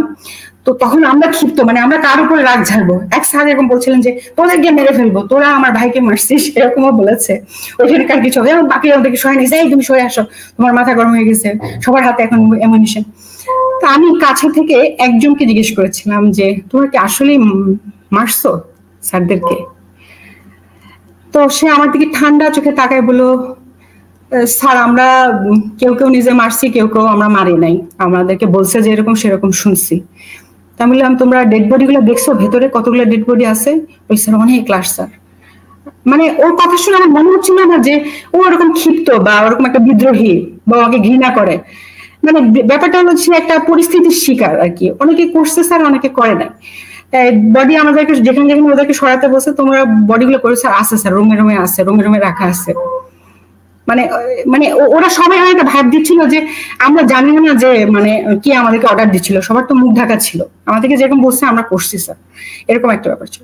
তো হাইবার আমি একটু দূরে বসেছিলাম, ক্যাম্পস্টুলে বসেছিলাম, আনোয়ার বেসিক্যালি ওদের ব্যাগটা চেক করছিল, দূর থেকে দেখাচ্ছিল। তো ওদের ওই একটা দুটো আমি গিয়ে দেখেছি, একটু লাইটও একটু কম ছিল। তো আমি দেখলাম যে অনেক শাড়ি, সবার ব্যাগের মধ্যে শাড়ি, 4-5টা করে। ট্রাস্ট মি, মানে হচ্ছে কি তখন আমাদের ব্রেন এমনই উত্তেজিত ছিল, ওগুলা যে ওরা লুট করে নিয়ে যাচ্ছে এটা আমার মাথায় নেই। তো আমি বললাম তোমার ব্যাগে এতগুলো শাড়ি কেন? সে বলে স্যার আমি এই ওয়াইফের জন্য নিয়ে যাচ্ছিলাম, মানে ছুটির জন্য, আমার ছুটির দিন নেওয়ার কথা ছিল, এখন যখন পালাইছি তখন ওগুলো নিয়ে বেরোইছি। তো প্রায় সবারই হাতে, এবং কয়েকটা জুয়েলারিও ছিল, জুয়েলারি খুব বেশি ছিল না, খুবই কম ছিল আমার যতটুকু মনে আছে। এবং আমি ইয়ে বলতেছিল যে মানে কি করবো স্যার এগুলো, আমি সব একসাথে করো, করে তাড়াতাড়ি ওদেরকে উঠাও। তো ওই জিনিসগুলা ওই ব্যাগের মধ্যে করে আনোয়ারকে আমি বললাম যে স্যার এগুলি কি করবো, আমরা ওখানে ফেলো, আগে এদেরকে উঠাও, এখন আমার সময় নেই, সন্ধ্যাও হয়ে যাচ্ছে, আমরা এখনো বুঝতে পারছি না যে কি হবে, আবার যদি তাও না হয় সেক্ষেত্রে আমাদের ব্যাক করতে হবে যার ইয়েতে ইউনিটে। তো ওদেরকে আমরা তুলে দিলাম। তো ওই কথাটা আমি লিখলাম যে ওই দিন যে গণভবনে আমাদের এক্স মিনিস্টার শেখ হাসিনার শাড়ি মানুষজন নিয়ে যাচ্ছিল, যে মানুষেরা আমাদেরকে বলেছিল যে না এদের ওরা বিডিআর মানুষ ভাই, তারপরে এরা আসলে জালিমিয়া করেছে, তারাই কিন্তু এই হত্যার প্রতিশোধ তারাই নিল। আলটিমেটলি তাই হলো না, 15 বছর পরে মানুষের হাতে ওনার সকল আসলে সময় দেখেন, আপনি খেয়াল করে দেখেন কেমন করে প্রতিশোধটা নেয়। এই শাড়ি নিয়ে সবাই ছবি দিল, সেই শাড়িগুলো দেখে আমি আর কি ইমোশনাল একটা পোস্ট দিয়েছিলাম যে সময় কেমন করে ফেরত আসে। আমার সেই শাড়িগুলির কথা মনে পড়লো যে এইভাবে ঠিক বিডিআরের শাড়িগুলো নিয়ে গেছে, উনি আমাদের না করলেন, আমরা যেতে পারলাম না, ভাবিদের বাঁচাতে পারলাম না। হ্যাঁ, আর আজকে ওনার নিজের শাড়ি মানুষজন নিয়ে যাচ্ছে, জিনিসটা খুবই খারাপ হয়েছে, এটা ইয়ে করার মতো না। কিন্তু ওই যে অ্যাজ আই সেড যে হিস্ট্রি আমাদের মনের মতো নরম না, সে খুবই কঠিন। এন্ড ওই দিন রাতে আর আমরা ঢুকতে পারলাম না, অনেক মহড়া হলো, ট্যাঙ্ক আসলো, আমরা ছিলাম প্রেজেন্ট, কিছুই হলো না, সবকিছুই আসলে ভেতরে আগে থেকে প্রি প্ল্যান, ভিতরে সবকিছু হচ্ছিল, যেগুলো আমরা পরে জেনেছি। তারপর দিন ওই দিন রাতের বেলা আমাদের যখন মানে ডিউটি ডিস্ট্রিবিউশন করা হয় আর কি, কমান্ডিং অফিসার কর্নেল মাহফুজ ছিলেন, তা আমাকে প্রথম ডিউটি দেওয়া হলো যে ভাবিরা যারা বের হবেন বা বের হয়েছেন, ওই দিন সন্ধ্যা থেকে তো মনে হয় ওনারা বের হতে শুরু করলেন, ওনাদেরকে আর কি রিহ্যাবিলিটেশন, মানে ওনাদেরকে সঠিক জায়গায় নিয়ে যাওয়া, ওনাদেরকে সান্ত্বনা দেওয়া, এই ডিউটি। তা আমি বললাম স্যার এই ডিউটি করবো না স্যার, মানুষকে আমরা মরতে দিলাম, এইটা সবাই বলেছে, আমি আজকে না, সমস্ত অফিসার বলেছে স্যার নিজের চোখে নিজেরা বাইরে দাঁড়িয়ে থেকে নিজের ভাইকে মরতে দিলাম, এখন আমি তাকে সান্ত্বনা দিতে যাব, এই কাজ করতে পারবো না স্যার, অন্য কাজ থাকলে দেন, আমি করবো না, আমি মহিলা দেখে করতে যাবো। তাহলে বলে তাহলে কি আছে, ওই যে সার্চ এন্ড রেস্কিউ টিম যাচ্ছে একটা, ওইটাতে যাও, ওইটাতে তোমার ওই যে 46 ব্রিগেড মেয়ে নিয়ে করবে, আমাদের কিছু কম্পোনেন্ট দেওয়া হবে, তাহলে তুমি মাহবুব আর কয়েকটা সৈনিক এটাতে। স্যার আগে গেছেন সকালবেলা, তো পরদিন সকালবেলা স্যার আগে স্যারের অ্যাডভান্স টিম নিয়ে চলে গেছেন, আমি কি কারণে পরে গেছে আমার মনে নাই। তা আমি প্রথম গেলাম, ভেতরে ঢুকলাম, ঢুকার সময় একটা ঘটনা মনে আছে। ঢুকার আগে আমি দেখলাম ঠিক আমি পিক আপে যাচ্ছিলাম, মানে পেছনে আমাদের অস্ত্র সহ এবং এই কি বলে মাইন্ড সুইপিং এর আমাদের কিছু আছে, যন্ত্র আছে, সেগুলা কি মনে করে আমরা নিয়েছি। আমি সামনে বসা, সামনে একটা খুব ঝাঁ চকচকে কালো গাড়ি, মানে খুব দামি গাড়ি, ওইরকম গাড়ি দেখা যায় না, একটা গাড়ি আমার ঠিক সামনে যাচ্ছে আর কি, বড় বেশ মানে বড় একটা গাড়ি। তা আমি আমার গাড়িটা ঢোকার সময় এমপি কে জিজ্ঞেস করছি যে গাড়িটা গেল এটা কার গাড়ি, তো ওরা বললো যে এটা স্যার এফবিআই এর গাড়ি, এফবিআই আসছে। সো দ্যাটস হোয়াই নো যে এফবিআই অলসো এন্টার্ড। যদিও আমরা এফবিআই কাছ থেকে বা কোনো জায়গা থেকে এখন পর্যন্ত কোনো তদন্ত রিপোর্ট পরে কখনোই আর পাইনি, বাট এটা শেখ হাসিনা বলেছেন যে আমরা প্রয়োজনে এফবিআই কে নিয়ে আসবো এই আর মামলার করার জন্য আর কি, তদন্ত করার জন্য। সো দেখে মানে এটা আমার চোখের সামনে দেখা, এবং আমি একটু মানে আকৃষ্ট হয়ে ধরে, আমরা একটা মিলিটারি অফিসার, আমাদের এফবিআই সিআইএ সম্পর্কে অনেক সিনেমা দেখা থাকে, আমি একটু খেয়ালও করেছি যে ওনারা আসলে কি করছেন। ওনারা আসলে মনে হয় দুজন লোক, ওনার একটু ডানে বামে কি কাক দেখলেন, মানে খুব একটা অ্যাক্টিভ না কি, খুব অল্প সময় তারা ছিলেন, আমার মনে হয় ঘন্টা খানেক হবে না, একটা চক্কর দিয়ে ওনারা চলে যান। আচ্ছা, পরে ঢুকে আমি ব্যারাকে গেলাম, যেখানে আমাদের একটা ব্যারাকের মধ্যে 3 বা 4 তলায়, মানে বিজের সৈনিকদের ব্যারাকে স্যার বসে। এগুলো ইম্পর্টেন্ট, আমি কিছু ইনফরমেশন আপনাকে দিব। আমি তো আগেই শুনেছি যে আমার মাথায় একটা প্রি কনসেপ্ট ছিল যে এরকম হতেও পারে। তা আমি ওখানে মাহবুব স্যার বসে আছেন, তা আমি স্যারকে বলছি যে স্যার অর্ডার কি স্যার, বলেন, যেভাবে বলবেন সেভাবে করবো। তো স্যার মনে হলো যে আগেই, উনি তো আমার আগে আসছেন, উনি আগেই খোঁজ খবর পেয়েছেন, যাও দেখো কিছু খুঁজে পাও কিনা। এগুলা তো যেসব কথাবার্তা শুনছি, বাইরের লোক আসছিল মনে হয় ভেতরে। আমি বাইরের লোক আসছিল মানে বুঝছে যে কারা নাকি কালকে রাত্রেবেলা ওরা ঢুকেছিল ওই সময় যখন কিলিংটা হয়, এরা নাকি কারা নাকি কালকে একটা গাড়ি দিয়ে এই বিকালের দিকে বের হয়ে যায় সন্ধ্যায়, মানে কি 26 তারিখ রাতে, মানে যেদিন আবরণের ঘটনা, হ্যাঁ ওই দিন ওরা বের হয়ে যায়। তারপরে কোথায় নাকি একটা প্লেন 2 ঘন্টা লেট করছে, এগুলা মানে বিডিআর সৈনিকরা বলা বলি করছে, একজন দুজন না, এদের সেটাই ওই মুসলমান স্যার বলতেছে, শত শত লোক বলা বলি করছে, এমনই ওপেন সিক্রেট। তো এই জিনিস বলা যাবে না কেন, শত শত মানুষ বলা বলি করছে, তাদের চোখের সামনে ঘটনা ঘটেছে। তারপরে ওরা নাকি কোথায় চলে গেছে, দেরি হয়ে গেছে। তা বললাম তাহলে কি স্যার এরা কি, তাহলে কি মানে বিদ্রোহ না, এরা মানে নাই, বাইরে থেকে কেউ সে মারছে। উনি বলছে কিছুটা তো সেরকমই মনে হচ্ছে, মেইন যাদেরকে মানে মারামারি এটা ওরা করছে, বাকিদের মনে হয় মুখে দেখে নাই, কন্ট্রোল করছে, এরকম। মানে মনে হচ্ছিল যে খুব হতাশ বিষয়টা নিয়ে, যে এমন একটা জিনিস উনি শুনেছেন। দেন আমি স্যারকে বললাম আচ্ছা স্যার এই আপনি কি জানেন যে এখানকার ওই বাই দ্য ওয়ে ওই মোবাইলের যে কথা বলার বিষয়টা, যেটা দিয়ে জিআর বের করা যায়, আমি এখন পর্যন্ত এই টেকনোলজির বিষয়টা জানি না, ওইটা যদি করতে হয় তাহলে আগে থেকে টাওয়ারে বা ইয়েতে কোনো একটা মেশিন থাকতে হয় সার্টেন, ধরেন আপনার আমার ধারণা জিপির বা সিটিসেল যার যেটা প্রত্যেকেরই একটা না একটা ওইটা খুব এক্সপেন্সিভ একটা মেশিন থাকতে হবে, ওইটা ছাড়া ওই জিআরটা বের করা যায় না। তো এরকম কোনো কিছু সেট করা হয়েছে কিনা এখানকার টাওয়ার গুলাতে, এরকম কিছু জানেন? মানে আমার প্রশ্নটার কারণ হচ্ছে যে আমি ওই যে আগে থেকে আশাবাদ থেকে শুনেছি এই কারণে। তারপর উনি কিছু সৈনিকদেরকে ডাকাডাকি করলেন, আমি কিছু সৈনিককে জিজ্ঞেস করলাম, মনে বললেন হ্যাঁ স্যার এরকম একটা জিনিস তো শুনছি স্যার, ওই যে বাইরে থেকে এই তোরা শুনছিস না যে এরকম আসলো, ওরকম কাজ করলো, এরকম কিন্তু ওরা বলেছে যে এরকম নাকি লাগানো হচ্ছে। আসলে এটা সত্যি, আমার যেটা শোনা আর কি সেটা বলছে। স্যার যেমন কিছু কিছু জিনিস বললেন না যে ওনারা এসে এরকম শুনলেন, এরকম বললেন, আমার যেটা শোনা মানে তখন ওই ওরা যারা জানে না তারা আবার আরো কয়েকজনকে জিজ্ঞেস করলো যে কেউ কি ওরকম দেখেছে কিনা, এবং তারা বললো হ্যাঁ স্যার ঠিক তো, এরকম তো কয়েকদিন আগে আসছিল এরকম লোকজন এসে কি লাগাইছে এরকম একটা যন্ত্রের মতো। তারপর আমরা বেরোলাম আমাদের টিম নিয়ে। আমার মনে আছে, আমার মনে হয় ব্রিগেডিয়ার হাকিম স্যার সাথে আমার দেখা হয়েছিল, স্যার হয়তো আমার কথা মনে রাখতে পেরেছেন কিনা যায় এটা। তা আমরা বের হয়ে আসলে ভেতরে কোনো কন্ট্রোল নাই, কোনো কিছু নাই। স্যার বললেন যে এরকম আলামত দেখো, কারো বডি পাও কিনা, পাও কিনা, ম্যাক্সিমাম মানে হয়ে গেছে অলরেডি, হয়ে গেছে, খোঁজাখুঁজি করা হচ্ছে, রিকভার করা হয়ে গেছে। এখন যদি অন্য কোনো আলামত পাও তাহলে একটা সিআইডি সেল খোলা হয়েছে ওই যে অফিসার মেসের নিচতলায়, সেখানে গিয়ে জমা দিয়ে আসার অর্ডার, ওরা এটা টেক ওভার করবে, আমাদের কাজ কি আলামত দিয়ে দেওয়া। তা আমরা এক পাশ থেকে শুরু করলাম। তখন এরকম ব্রিগেডিয়ার হাকিম স্যারের সাথে দেখা হলো। স্যার বলে কি খুঁজো তুমি? তাহলে স্যার দেখি কি কিছু পাওয়া যায় কিনা, কারো বডি বা হেডে কি পোড়ানো হয়েছে, গোবর দেওয়া হয়েছে। বলে কিছু পাবা না মনে হয়, আর আমরা তো ম্যাক্সিমাম ইয়ে করেছি, এরকম বললেন। তারপর আমি ঠিক আছে স্যার স্যালুট দিয়ে চলে গেলাম। এরপরে আমি একটা সৈনিকের বাসায়, মানে যেখানে বাসায় থাকে সৈনিকরা, যে বাসাগুলিতে থাকে ওরকম একটা বাসায় ঢুকলাম। ওখানে আমি ব্লাড দেখেছি।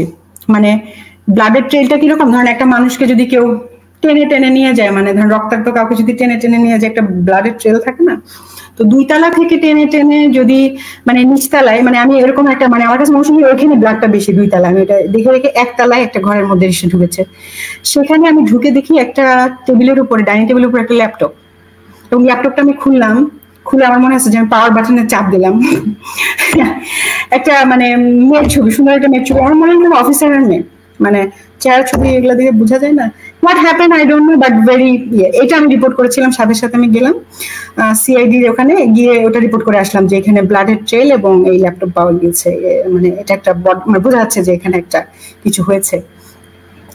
এবং দেখেন, জানি না এগুলো আমাকে কি মানে আল্লাহই দেখিয়েছেন। আমি আবার কি মনে করে একটু পরে, মানে অন্যান্য ঘোরাঘুরির মাঝখানে সৈনিকদেরকে রেখে আবার দেখতে গেছি যে ওনারা কি করলেন, বা ওইগুলার ছবি টবি তুললেন বা কি করলেন, মানে তখন তো আমরা জানি না যে এগুলো আসলে সবই মানে লোক দেখানো।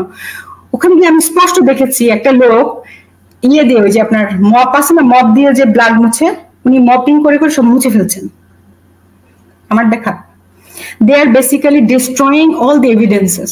যেই এভিডেন্স আমরা দিচ্ছি ওইটা, আমি তখন আমার মাথায় বাজ পড়ার মতো হলো যে ব্যাপার কি, এটা হচ্ছে কি, মানে দেখে বোঝা যায় না ছবি টবি তুলে যে মোছেন তা না, ল্যাপটপটা নিয়ে যাচ্ছেন, মানে কেন মানে অদ্ভুত মানে লাগলো। ওনারা আমার সাথে ঠিক কথা বলছে না, কমিউনিকেট করছে না, থাকে না যে একটা টিম মানে সিআইডি টু আর্মির সাথে যে একটা কমিউনিকেশন থাকবে, মানে ওনারা একটু বিরক্তই হচ্ছেন যে আমরা এরকম গিয়ে গিয়ে ইয়ে দিচ্ছি, ওনাদেরকে আলামত দিচ্ছি।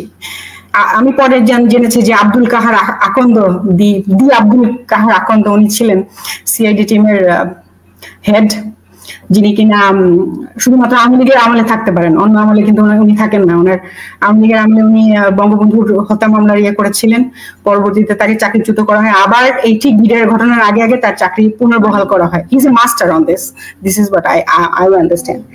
এন্ড দেন ওইখান থেকে তারপরে এই ঘটনাটা হলো যেটা টিভিতে আপনারা দেখলেন। হ্যাঁ, আমরা তখন পিলখানার মেইন যে মাঠের বেশ খানিকটা সামনে গেলাম, তখন একটা সৈনিক দৌড়ে গিয়ে বলছে এটা কি পড়ে আছে, ওখানে একটা অস্ত্র পড়ে ছিল।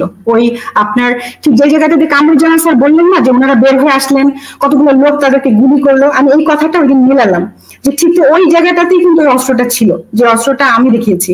একটা আমাদেরই ইয়ের অস্ত্র, কিন্তু অস্ত্রটা সৈনিকটা পেলো। তো সৈনিকটা পেয়ে হাতে নিয়ে এসে বলে যে আমি তো আশ্চর্য হয়েছিলাম দেখে যে ওটার যে সিলিংটা এরকম মোটা একটা সিলিং, হ্যাঁ, মোটার মধ্যে লেখা টাইগার, মানে লেখা মানে কি ওটা ইয়া দিয়ে লেখা না, মানে ওটা বুনা আর কি, বুনে ওটা সিলিংটা ইয়ে করা, জলপাই কালারের মোটা, মানে অলমোস্ট সামথিং লাইক 1.5 ইঞ্চি হবে, টাইগার লেখা।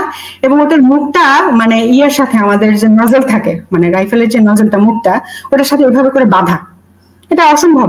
আপনি যদি কোনো বিডিআরের সৈনিক, আর্মি সৈনিক অফিসারকে ঘুম থেকে উঠে হাতে একটা অস্ত্র দেন, একটা সিলিং দেন, সে চোখ বন্ধ করে যেখানে সিলিং লাগায় ওইখানে কিন্তু পেঁচিয়ে পেঁচিয়ে তার সিলিং এর এটা লাগাবে, ওই মুখের মধ্যে এটা বাঁধবে, এটা মানে একদম তার ট্রেনিং সময়, মানে এটা এমন ট্রেনিং এটা করা সম্ভব না। ওইটা দেখে আমার আশ্চর্য লাগলো। যে পরে আমি বললাম ম্যাগাজিনটা খুলো, তো ম্যাগাজিনটা খুলে দেখলাম যে তখনও ভেতরে লাইভ এমুনিশন আছে, মানে 30টা থাকে, তো 30টা ধরে আর কি। আমার মনে আছে খুব সম্ভবত 14টা ছিল, ইয়ে গুনেছে স্যার, 14টা আছে ভেতরে। তা আমি কি করবো, আমার করণীয় কি, আমি আবার সেটা সিআইডি টিমকে দিলাম, সিআইডি টিমকে বললাম যে এই দেখেন এরকম জিনিস পাওয়া গেছে, মুখের মধ্যে এরকম বাঁধা, এরকম। তাদের কাছে তো জিনিসটা জমা দিয়েছি।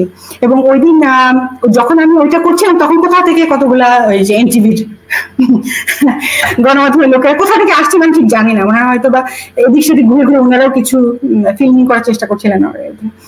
তো ওনারা হঠাৎ করে আসলেন, আমাকে জিজ্ঞেস করলেন যে আপনার হাতে এটা কি। তো তখন আমার মনে হলো যে মানে আসলে প্রথমত আইএসপিআর এর বিষয়টা আমি তখন ক্লিয়ারলি জানতাম না। আইল বি অনেস্ট উইথ ইউ, মানে আসলে আমি জানতাম না যেটা আইএসপিআর ছাড়া কেউ কথাই বলতে পারবেন না বা এরকম একটা রুলস আছে।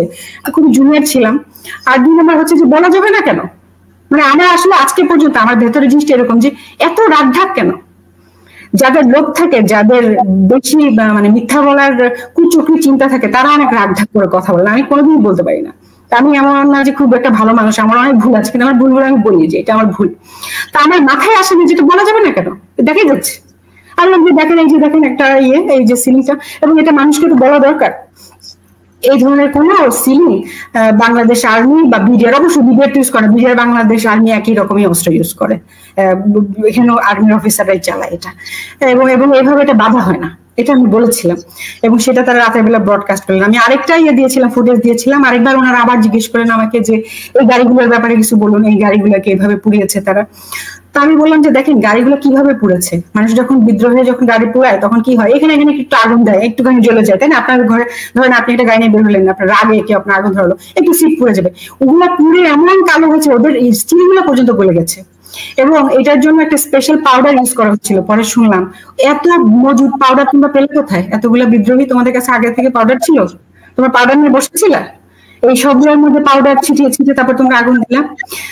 এবং গাড়িগুলা সব ড্রাইভ করে, ধরেন আপনার কোন একটা গাছের নিচে আমি দেখি নাই, মানে একটা যেমন ডিজি স্যারের এতেই ওটা একটা গোলঘর ছিল, গোলঘরের মধ্যে গাড়ি ড্রাইভ করে নিয়ে ওখানে গিয়ে পুড়িয়েছে। একটা ধরেন উপরে শেড আছে, এরকম জায়গায় এত কুল হেডেড ছিল তোমরা, এত সংগঠিত, এত যদি বুদ্ধি থাকতো তাহলে তার মানে লিডারের দরকার ছিল না। তো এটা পরিষ্কার বোঝা ছিল যে পরিকল্পিত লিডারশিপে কেউ ছিল, এবং মানে অ্যাবসলিউটলি ওদেরকে ওরা অর্ডারে কাজ করেছে, এই বেচারাদের আসলে দোষ নাই, মানে আমার ওইখানে এটা মনে হচ্ছে। এবং সেদিন রাতের বেলা এই আমার এনটিভিরা এইগুলা দেখিয়ে দিল, ইভেন অস্ট্রেলিয়া থেকে আমার বোন ফোন করে বলে তুমি এসব কথা কেন বলেছো, এই তোমার যদি কিছু হয়। আমি কি হবে, মানে সবাই তো শুনতে চাচ্ছে, আমার ধারণা নেই যে কেউ এটা শুনতে চাচ্ছে না, সবাই তো জানতে চাচ্ছে ভেতরে কি হচ্ছে।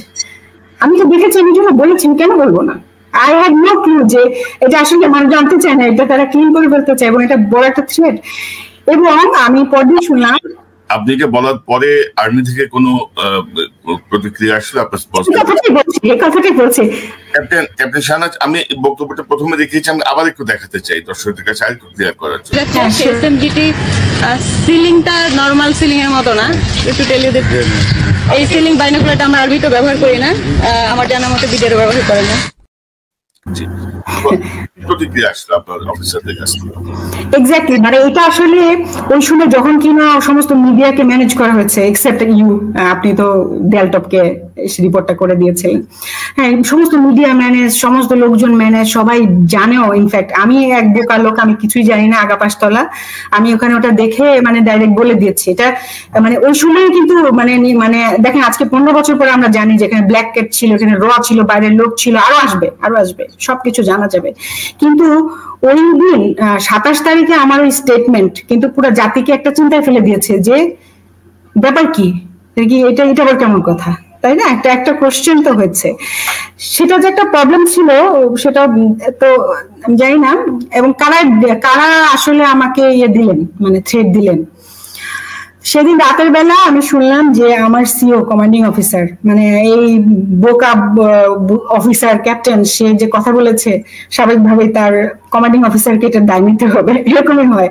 জুনিয়ররা কোনো ভুল করলে সবসময় সিনিয়রদেরকেই দেওয়া হয়। তো আমি শুনেছি যে লেফটেন্যান্ট কর্নেল মাহফুজ স্যারকে ডিজিএফআই থেকে কল করে বলা হয়েছিল যে তোমার অফিসার তো খুব চ্যাম্পিয়ন, সে খুব স্মার্ট, সে এরকম বলতেছে যে সিলিং অন্য জায়গা থেকে আসছে, এখানে পরিকল্পনার মতন মনে হচ্ছে, এখানে কেউ প্ল্যানিং এ ছিল, বা এই যে বারুদ গুলা কোথা থেকে যুক্ত ছিল। তা আমরা কিন্তু এমনও ভাবতে পারি যে কোন ইঞ্জিনিয়ার্স অফিসার এটার সাথে যুক্ত ছিল, মানে বুঝেছেন, মানে আমরা শাহনাজকে এই জন্য ধরে নিয়ে যেতে পারি যে আমরা বলবো যে ওই যুক্ত ছিল। আচ্ছা, তো স্যার একটা প্রচন্ড জেন্টেল মানুষ, এবং স্যার এইসব জিনিসপত্র আমাকে ডিরেক্টলি বলেন নাই। আমি পরদিন আরেকজন অফিসার, প্রবাবলি জাফর সাদিক স্যারের কাছ থেকে শুনলাম যে স্যারকে এরকম থ্রেট দেওয়া হয়েছে। স্যার আমাকে আসলে মানে স্যার বুঝতে পারছিলেন যে মানে এখন জুনিয়ররাই যা বলার বলবে, ওনারা তো আসলে অনেক কিছু বলতে চাইলো, মানে উনি আমাকে এটা নিয়ে কোনো খারাপ করেন না, কোনো রিয়াকশন দেখেন, কিছুই বলেন না আমাকে। এবং সবচেয়ে যেটা খারাপ লাগছিল আমার, আরেকটা জিনিস, ভালো কথা, খুব ইম্পর্টেন্ট এখন আমাকে এটা বলতে হবে। আমি জানি না নিজের সুমন স্যারের বিষয়টা অবতারণা করেছিলেন ওখানে, আমি যখন অন্য অনেকে জিজ্ঞেস করছিলাম তখন তারা বলছিল যে 44 রাইফেল ব্যাটালিয়ন, মানে ভেতরে যে 44 রাইফেল ব্যাটালিয়ন, এইখানকার অফিসাররা প্রবাবলি রিভোল্টের সাথে যুক্ত ছিলেন।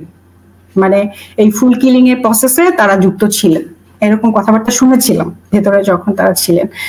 এবং মানে সত্য মিথ্যা জানি না, কিন্তু আমি একটা বাসা চেক করেছি, মানে আমাকে ইয়ে বলেছিলেন যে এই যে দেখেন স্যার, এই যে 44 রাইফেল ব্যাটালিয়ন স্যারের বাসা নাই, বাসায় কিছু হয় না, গিয়ে ঢুকে দেখেন ওনার বাসায় কোনো লন্ডভন্ড হয় নাই, আমরা করি নাই।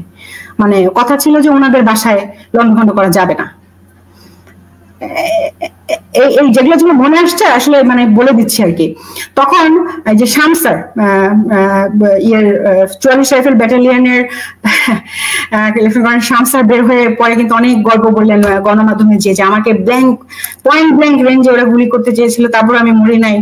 উনি যেভাবে আসলে কথা বলেছেন খুবই অবিশ্বাসযোগ্য। শুধু আমি বলবো না, মানে ওই সময় আমাদের যে কোনো কোর্সমেট, যে কোনো অফিসার, যে কোনো মানে নিজের বুদ্ধি আছে এমন কাউকে জিজ্ঞেস করেন, কেউ ওনার কথাটা বিশ্বাস করে নাই। এবং he was rewarded after that. He was DG SSF, prime মিনিস্টারের খুব কাছের জায়গায় উনি ইয়ে পেয়েছেন। এগুলো বোঝা যায় আসলে, মানে বোঝা যায়। আমার খারাপ লেগেছে, এগুলো আমার দাবি থাকলো নতুন করে বিচার করা, নতুন করে। অন্য দেশের মানুষ তারা আমাদের শত্রু, তারা আমাদেরকে মারবে, আমার দুঃখ নেই। রাজনৈতিক নেতা এদের কথা বাদ দিলাম, এরা তো মানে চোর বাটপার পর্যায়ে পড়ে, টাকা ছাড়া কিছুই বোঝে না, তাদের আদর্শ আজকে এটা কালকে ওটা। কিন্তু আমার ব্রাদার অফিসার কেন, কত টাকা আপনার দরকার হয়, বা কি প্রমোশনের আপনার প্রয়োজন হয়, বা ফ্যামিলি, এমনকি আমরা খারাপ ছিলাম সেনাবাহিনীতে যে আমাদের ব্রাদার অফিসারদেরকে মারার জন্য আপনার হেল্প করতে হবে কাউকে। আমি এখনো পর্যন্ত আসলে বিশ্বাস করতে চাই না আমার ভেতরে, কিন্তু ব্যাপারগুলো আসলে এমনই ভাবে প্রকাশিত হয়েছে, এমনই ভাবে আলোচিত হয়েছে, বা এমন ভাবে অ্যানালিসিসটা 2 4 মিলালে আসলে এটাই আসে। সবাই তো না, তাই না? যে আপনার ধরেন ডিজিএফআর কতিপয় বকে যাওয়া, আমি বলবো যে যাদের কাছে টাকাটাই আসলে মুখ্য। আমরা খুব খারাপ ছিলাম না, আমি 6700 টাকা বেতন পেতাম, একটা সামান্য বাসায় থাকতাম, আমাদের এখনকার মতন যেরকম গাড়ি ফার্নিচার কিছু, কিন্তু আমরা খারাপ ছিলাম না, আমাদের সম্মান ছিল, মানুষ আমাদেরকে ভালো বলতো। যে জায়গাটা আমরা অনেকটাই হারিয়েছি।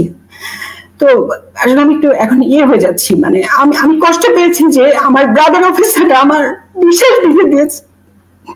ফার্স্ট সার্কেলে আমাদের কি অপরাধ ছিল? আমি তো বুয়েটে চান্স পেয়েছিলাম, ক্যাডেট কলেজের ছাত্রী, আমি পিএইচডি করতে বাইরে যেতে পারতাম। I have chosen army because my mum said যে দেশে যদি একটা মাত্র ভালো প্রতিষ্ঠান থাকে, কোন একটা অনেস্ট প্রতিষ্ঠান থাকে মামুনি, সেটা হচ্ছে আর্মি। তুমি এখানে যাও।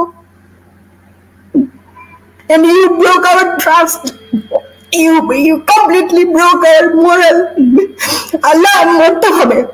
আমি সেই অফিসারদের উদ্দেশ্যে বলতে চাই, সবাইটা কোটি কয়েক অফিসার যারা আমাদেরকে, এই যে মেজর সুমন স্যার আজকে পালিয়ে বেড়াচ্ছেন, আমরা যারা চাকরি ছেড়ে দিয়েছি, মনে কষ্ট নিয়ে বসে আছি, আপনারা আমাদের বিশ্বাসকে কিভাবে ভাঙতে পারলেন?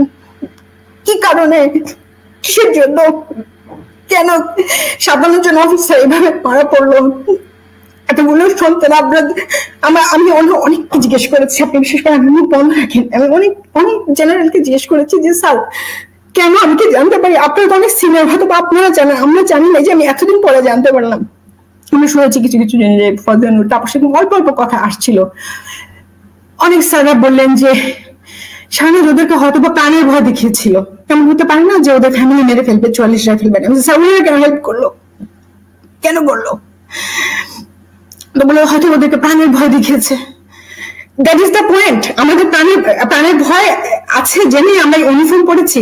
We are suppose to take a bullet in the war zone, right? যখন দেশের সার্বভৌমত্বের প্রশ্ন আছে, অন্য দেশের লোক এসে এই দেশের রাজধানীতে এসে, দিস ইজ ওয়ার সিচুয়েশন। 57 জন অফিসার নাকি 71 মারা যায় না। আচ্ছা, দিস ইজ দ্য টাইম যেই জন্য আমাকে সারা বছর পে করা হয়, সারা বছর যে আমাকে ফ্রি খেতে দেওয়া হয়, থাকতে দেওয়া হয়, হ্যাঁ, গাড়ি ব্যবহার করতে দেওয়া হয়, পেট্রোলে করে এমিনিটি যেতে দেওয়া হয়, to take this bullet, to safeguard our sovereignty. কিন্তু ওই সময়ে আমরা কেন বিক্রি হয়ে যাবো? প্রাণের ভয় দেখালে কি? এই যে ছেলেগুলো মারা গেল 650 জন, ওদের প্রাণের ভয় নেই? ওরা কেন প্রাণের ভয় পেল না? সেটা কি আমার আর্মিদের পাওয়া উচিত ছিল? খুবই অল্প কয়েকজন মানুষ, আমি আবারও বলছি, কিন্তু আপনাদের এটা পাওয়া উচিত হয় নাই। You are suppose to save. তাহলে আজকে এই 15 বছর জাতিকে এই দিনটা দেখতে হতো না। আর্মিদেরকে মেরে তিনি ক্ষমতায় আসলেন, আমাদের মুখ বন্ধ করে দিলেন, একের পর এক অফিসারদেরকে ফায়ার করা হলো, যারাই মুখ খুলছিল তাদের মেরে ফেলা হলো, অনেকগুলো কিলিং হয়েছে, আমি সেই কিলিং এর কথায় আসছি। কিলিং করা হলো, তাদের মোরাল ব্রেক করে দেওয়া হলো, এবং লুটপাটের রাজনীতি শুরু হলো, হাজার কোটি টাকা তারা পার করলেন। এই যে আজকে 15 বছর পরে এসে আমরা দেশের অবস্থা দেখছি, এটা আমাদের দেখতে হতো না যদি না আপনারা আমাদের ব্রাদার অফিসারদের সাথে গাদ্দারি না করতেন স্যার। আপনার হাজবেন্ড স্কোয়াড্রন লিডার আশরাফ ইবনে আহমেদ, তিনি 20 ডিসেম্বর 2010-এ একটি প্লেন ক্র্যাশে মারা যান। MiG-29 এর তিনি ফাইটার পাইলট ছিলেন এবং তিনি কিন্তু ওই সময় উনি ফাইটার, কিন্তু ওই সময় উনি এতে ছিলেন না, মানে আমি যখন বিডিআর ঘটনা ছিলাম তখন উনি এটি স্কোয়াড্রন ছিলেন। এরপরে উনি কিউএফআই বলে কোয়ালিফাইড, এবং তিনি প্রথম বলেছিলেন যে এটার সাথে ভারতের র জড়িত বা এক্স্যাক্টলি। এবং আমার মনে হয় যে সে যখন মানে সে তো আমাকে চেনে, আসলে আমি কিছু জানলে চুপ থাকতে পারি না। আমাকে পরদিন যখন আমি এনটিভিতে গিয়ে কথা বলে বসেছি এসব বিষয়ে, ওর পর থেকে সে আমাকে কোনোদিন ওই প্রসঙ্গে, হ্যাঁ এখানে আশরাফের ছবিটা, জি এটা সে যখন মিগে ছিল তখনকার ছবি। তো তার এই যে হত্যাকাণ্ড, এই অফিসার স্কোয়াড্রন লিডারের হত্যাকাণ্ড, আপনার স্বামী বা এটাকে আপনি হত্যাকাণ্ড বলছেন? আমি শিওরলি বলতে পারছি, তবে আমি এটা এইটুকু বলছি, আজকে আমার একটা প্রশ্ন থাকবে। সে অনেক কিছু জানতো, হ্যাঁ, তার সেই অফিসার যে কোনো জায়গা থেকে হোক, যেটা সে অল্প আমাকে শেয়ার করেছে তাতেই দেখেছে যে আমি বলে বসেছি, এই কারণে সে আমাকে আর কিছু শেয়ার করে নাই সত্যি কোনোদিন, এই ভুলেও না। অনেক কিছু বলে কারণ to safeguard me, but he knew more things than I know. এবং আমি যখন চাকরি ছেড়ে দিলাম, তারপরে আমি কিন্তু তাকে বারবার বলছিলাম যে তুমিও চাকরিটা ছেড়ে দাও, আমার ভালো লাগে না যে তুমি মানে আমরা দেশের বাইরে কোথাও চলে যাই, দরকার নাই, এখানে থাকার দরকার নেই, আমার মন ভেঙে গেছে। সে বলছিল যে আমার আসলে ফ্লাইংটা খুব ভালো লাগে, আমি খুব এনজয় করি। সে কিন্তু খুব ভালো পাইলট ছিল, one of the very good, মানে 21 জন মাত্র MiG-29 এর কোয়ালিফাইড ইনস্ট্রাক্টর ছিল আর কি, মানে আপনার পাইলট ছিল ওই সময়, সে তাদের একজন। এমনকি সে মানে যেটা তাদের একাডেমি সেখানেও 3rd হয়েছিল, মানে অনেক তার অ্যাচিভমেন্ট। তো আমি তো আসলে এটাকে ভালোবাসি, এরকমটা বললো। তো যখন তার মানে মৃত্যু হয় সে সময় সে মনে হয় যশোর 11 স্কোয়াড্রনের ছিল, সেটা হচ্ছে PT-6, এটা খুবই মানে মামুলি বলতে গেলে আর কি, মানে MiG-29 তুলনায় মামুলি একটা এয়ারক্রাফট, ট্রেনিং এয়ারক্রাফট, যেটা কিনা আপনার মানে 600 ফিট উপরে থাকলে যদি ইঞ্জিন বন্ধ হয়ে হোভিং করে নামতে পারে, যেটা আমি শুনেছি। 2 জন অফিসার ছিলেন স্কোয়াড্রনের, মাহমুদ 2 জনই স্পট ডেথ হয়েছেন। তো ওনারা 300 ফিট উঠার পরেই ওনাদের ইঞ্জিনের কোনো একটা সমস্যা হয় এবং এটা আছড়ে পড়ে, এবং ওটার ভেতরে কোনো আপনার প্যারাশুট ছিল না। PT-6 এ নাকি প্যারাশুট থাকে না, আমি জানি না। তো আমি তো আসলে রেগুলার ভাবি না যে আমি কোয়েশ্চেন করবো না, আমি যেন officer, of course I will question. আমি জনে অনেক এয়ারফোর্সকে বলেছি, যে এয়ারফোর্স অফিসারকে বলেছি যে আচ্ছা তার ব্ল্যাক বক্স পাওয়া যায় নাই, তার শেষ কথা কি ছিল, আমাকে কেউ কোনো উত্তর দিল না, এবং খুব সাবধানে তারা মনে হচ্ছিল যে আমাকে এড়িয়ে যাচ্ছেন। এটাকে আমাকে সান্ত্বনা দেওয়ার জন্য, সেটা আমি জানি না, কোনো রকম অফিসিয়াল বিবৃতি দেওয়া হয়নি কেমন করে সে মারা গেল। শুধু তার শহীদের যে মর্যাদায় তাকে যে বাংলাদেশের রাষ্ট্রীয় পতাকা দিয়ে তার কফিনকে দেওয়া হয়েছিল সেটা দেওয়া হয়েছিল, এবং এরপরে কোনোদিন সত্যিকার অর্থে আমার অ্যাটলিস্ট কেউ খবর নেয় না, এয়ারফোর্সের কেউ না। মানে ব্যাপারটা হচ্ছে যে সাবধানে মনে মনে যেন আমাকে এড়িয়ে যাচ্ছেন। আমাদের এমন কি দোষ ছিল যে এড়িয়ে যেতে হবে, কারণ আমি প্রশ্ন করতাম যখনই আমাকে কেউ কোয়েশ্চেন, মানে আমি প্রশ্ন করতাম যে ভাইটা কেন হলো, মানে আমাকে কেউ ডিটেলস বলতে পারেন, কেউ কোনো ডিটেলস কোনোদিন দিতে পারেন? আমি আশা করবো আমার এটা যারা দেখবেন, right or wrong, tell me, we have a right of information. নাহলে আসলে মানুষের আত্মা কষ্ট পায়, আত্মীয় স্বজনের আত্মা কষ্ট পায়। এবং তার 3-4 বছর বাদে আমি একবার যশোরে যাই, এয়ারপোর্টের কিছু সিভিল কর্মচারী আমাকে ওই বিষয়ে বললেন যে আমরা তো স্যার শুনছিলাম ওইটা নাকি অন্য ঘটনা, এরকম বলেছেন। তো এগুলো আমি ভুলে করতে চাই না। আসলে আমার লাইফটা কেমন হয়ে গেল না, আমি আর্মি ছেড়ে দিলাম, and then my husband died, totally একা হয়ে পড়লাম। আমার মা মারা গেছেন 2003-এ, আমার আব্বা মারা গেলেন আশরাফ মারা যাওয়ার ঠিক পরপর।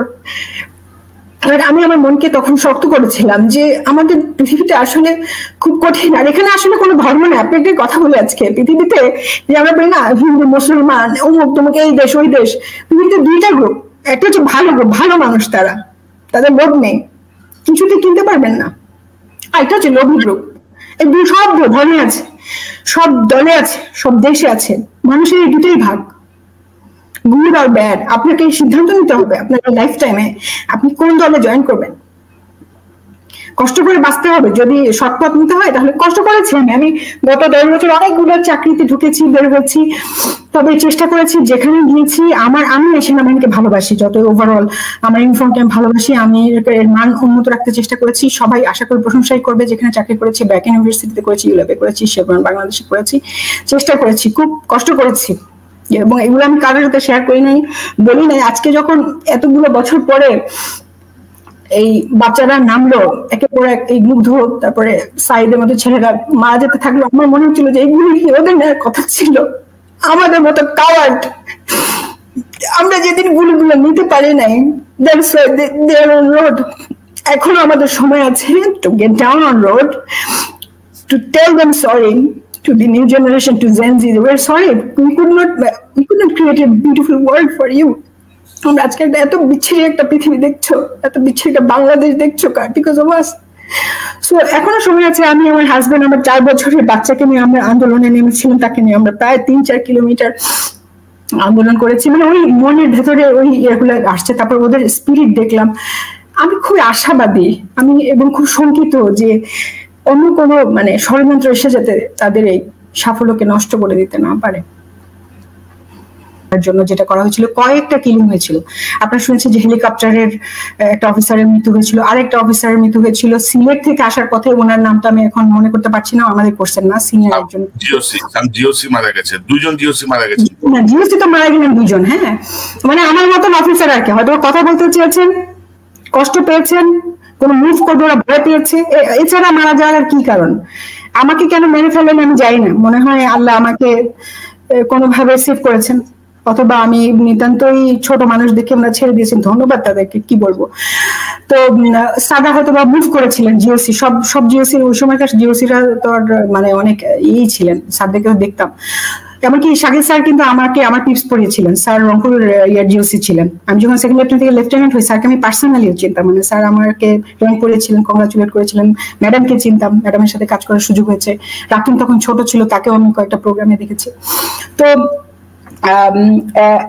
আমার কোর্সমেটের কথাটাই বলি, কারণ মনে যেগুলো আসলে এই আশা রাজীবের কথাটা আমি বলতে চাই।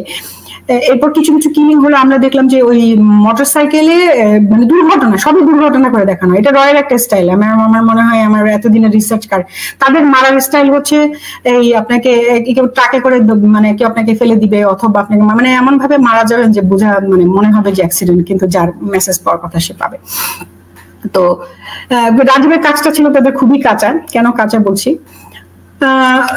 7ই মার্চ এত খুবই ঘটনার কারণে, 25শে ফেব্রুয়ারির ঘটনা, 7ই মার্চ সে মারা গেল। কিভাবে মারা গেল? রাজীবের মতো এত শান্ত, এত ভদ্র, এত স্মার্ট একটা অফিসার, সে তার বাস থেকে নেমে শান্তিনগরে, তার বাসা শান্তিনগরের 200 গজ দূরে, কি কারণে সে একটা হোটেলের, কি তার দুঃখ ছিল যে সে 9 তলা থেকে 903 নম্বর রুম থেকে আত্মহত্যা করে মারা যাবে?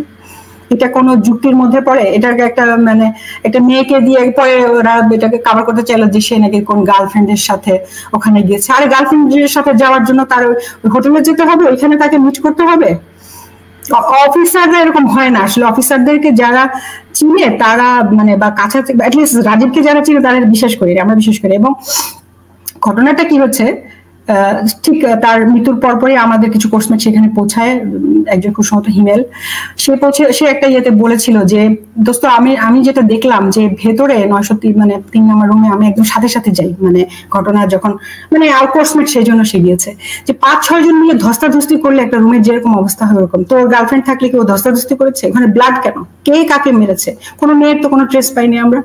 এবং ও বডিটা যে ওরা ফেলেছে, মানে ধর 5-6 জন মিলে যদি কাউকে জোরে ছুঁড়ে ফেলে তাহলে যেই ডিস্টেন্সে পড়বে ওইরকম একটা ডিস্টেন্সে পড়বে, নিজে লাভ দিলে তো ধর মানে যেই ডিস্টেন্সে পড়ার কথা ওইখানে ওর বডিটা ছিল না। এত স্পষ্ট জিনিস দেখা যাচ্ছে। এবং ওর ফ্যামিলি আসার আগেই তার মানে কর্তৃপক্ষ তার ব্লাড মাখাইয়ে সরিয়ে ফেলেছেন, এগুলো তো এই নিউজেই আছে, যে নিউজে খুব রহস্যজনক ভাবে তার মৃত্যু।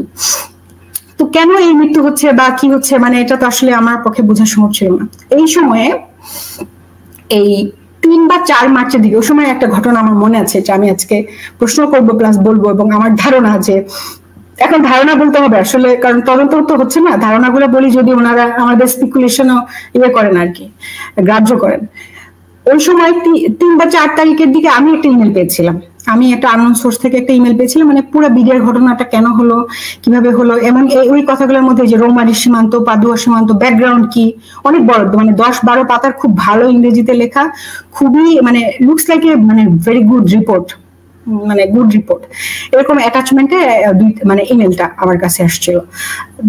একই মানে আমার থেকে 2বার পাঠিয়েছে ইমেলটা। তা আমি এবার ইমেলটা খুলে দেখলাম, এমন কথা লেখা ছিল যে এই বিডিআর ঘটনায় কত 500 কোটি টাকার ইয়ে ছিল, ইন্ধন ছিল, এবং তাদেরকে বিভিন্ন এই মানে ওরা তো আসলে বিভিন্ন ইউনিট থেকে এসেছিল, এই প্রেসিডেন্সি মানে কেউ কাউকে চিনতো না, এমন একটা সময় তারা বেছে নিল যে সব অফিসারদেরকে একসাথে করা যাবে, আবার কেউ কাউকে চিনে না। যখন আলটিমেটলি এখন যখন জিজ্ঞাসাবাদ করা হচ্ছে, ওরা বলতেছে আমরা তো চিনি না, ওরা কোন ইউনিটে। 1 ইউনিট হলে বুঝতাম যে ও মেরেছে, পদু মেরেছে, যদু মেরেছে, কাউকে বলতে পারছে না, মানে এমনই প্ল্যানিংটা ছিল। এবং ওদেরকে তার আগে ওইখানে এই কিছু মানে কথা, এরকম ইনফরমেশন ছিল। তবে আমি নিজে এতই ভয় পেয়েছিলাম, ওইটা ইমেলটা ওপেন করে আমি সাথে সাথে ডিলিট করে দিই, যে কি আমাকে এরকম ইনফরমেশন পাঠালো। আমি আশরাফকে এই কথাটা বলেছিলাম। এরপরে ও মারা যাওয়ার পর আমি অনেক জিজ্ঞাসাবাদ করছি, অনেকে মানে কেন মারা গেল বা কি। ওর সবচেয়ে ক্লোজ যে কোর্সমেটটা আমার, মানে ওর সাথে সবসময় ঘুরতো ফিরতো, সিভিলেও মানে ছুটিতে আসলেও তার একসাথে ঘুরতে, এমন ক্লোজ ছিল। তো ওকে আমি একদিন জিজ্ঞেস করলাম যে তুই কি জানিস, তুই তো খুব ক্লোজ ওর, মানে ওর মধ্যে কোনো অ্যাবনর্মালিটি দেখেছিলি, কেন সে ওখানে যাবে বা এইখানে গেলই বা কেন। পরে ও বললো তুই কি কোনো ইমেল পেয়েছিলে এরকম। পরে আমি বললাম হ্যাঁ আমি ইমেল পাইছি। তো সে বলে ইমেল তো এটা আমিও পাইছি, ওগুলো মনে হয় রাজীব পাঠাইছে, মানে রাজীব মনে হয় না, মানে রাজীব পাঠাইছে আর কি। আমি বললাম তো ও এগুলো জানলো কোত্থেকে, বলে তা আমি বলতে পারবো না দোস্ত, কিন্তু ও এই জিনিসগুলা অনেককে পাঠাইছে, এটা ও ভুল করছে। আই হোপ মাই কোর্সমেট এটা রিওপেন হবে কোনোদিন। এই আপনার গ্রামে যদি কাউকে মারে, আপনি কাউকে না কাউকে অ্যারেস্ট দেখান, হ্যাঁ এখানে কোনো অ্যারেস্ট হয়নি, কেউ কোনোদিন হয়নি, তার ফ্যামিলি কোনোদিন মুখ খুলেনি। এমন ভয় পেয়েছে একটা অফিসার, তার বাবা মাকে কেমন করে এত ভয় দেখানো গেল যে ইস মোর দেন আর্মি, ইস মোর দেন এনিথিং। আমার মনে হয় মানে ওই যে দাদাদের কাজ আর কি, পরিষ্কার। তো না হলে মারা যাবে কেন, অনেকগুলো কিনগুলো। তো তারপরে আপনি চিন্তা করেন, সাক্ষ্য দেওয়ার সময় বিডিআর এর সৈনিক এর ভেতরে এই যে আবুল কাহার আকন্দ সাহেব যে তদন্ত করছিলেন, তদন্ত সেলের ভেতরে অফিসার মারা গিয়েছিল, মনে আছে? এগুলো তো খবরে এসেছিল। 56 জন বিডিআর সদস্য হার্ট অ্যাটাকে মারা গেছে বলা হয়। হার্ট অ্যাটাকে কিভাবে আপনার হেফাজতে মারা যায়, মানে যেগুলো কিছু দেখেছে চোখে, ওগুলিকে মেরে ফেলেছে। এগুলো বোঝার জন্য তো সায়েন্টিস্ট হওয়ার দরকার হয় না। আমি আশা করব এখন 15 বছর পরে আমাদের নিজেদের ভুল শোধরানোর সুযোগ এসেছে, এই সমস্ত জিনিস পুনঃ তদন্ত হবে, রাজীবের কেসটা রিওপেন হবে, এবং আমরা জানতে পারবো যে কেন তাকে হত্যা করা হয়েছিল। কোন একটা অ্যারেস্টেড একজন, এখানে সিসিটিভি ছিল, লবির মধ্যে সিসিটিভি ছিল, সে কোথায় সাইন করেছে, কিভাবে গেছে, কারা ঢুকেছে, সবকিছু ছিল, কিন্তু কোনো কিছু বের হয়নি, আমরা কেউ জানতে পারি না। এতগুলা পোস্টমেট মিলে আমরা এটা উদ্ধার করতে পারলাম না। এখন এটলিস্ট আমাদেরকে সত্যিটা দেন, ডেড বডি দেন, সত্যি দেন।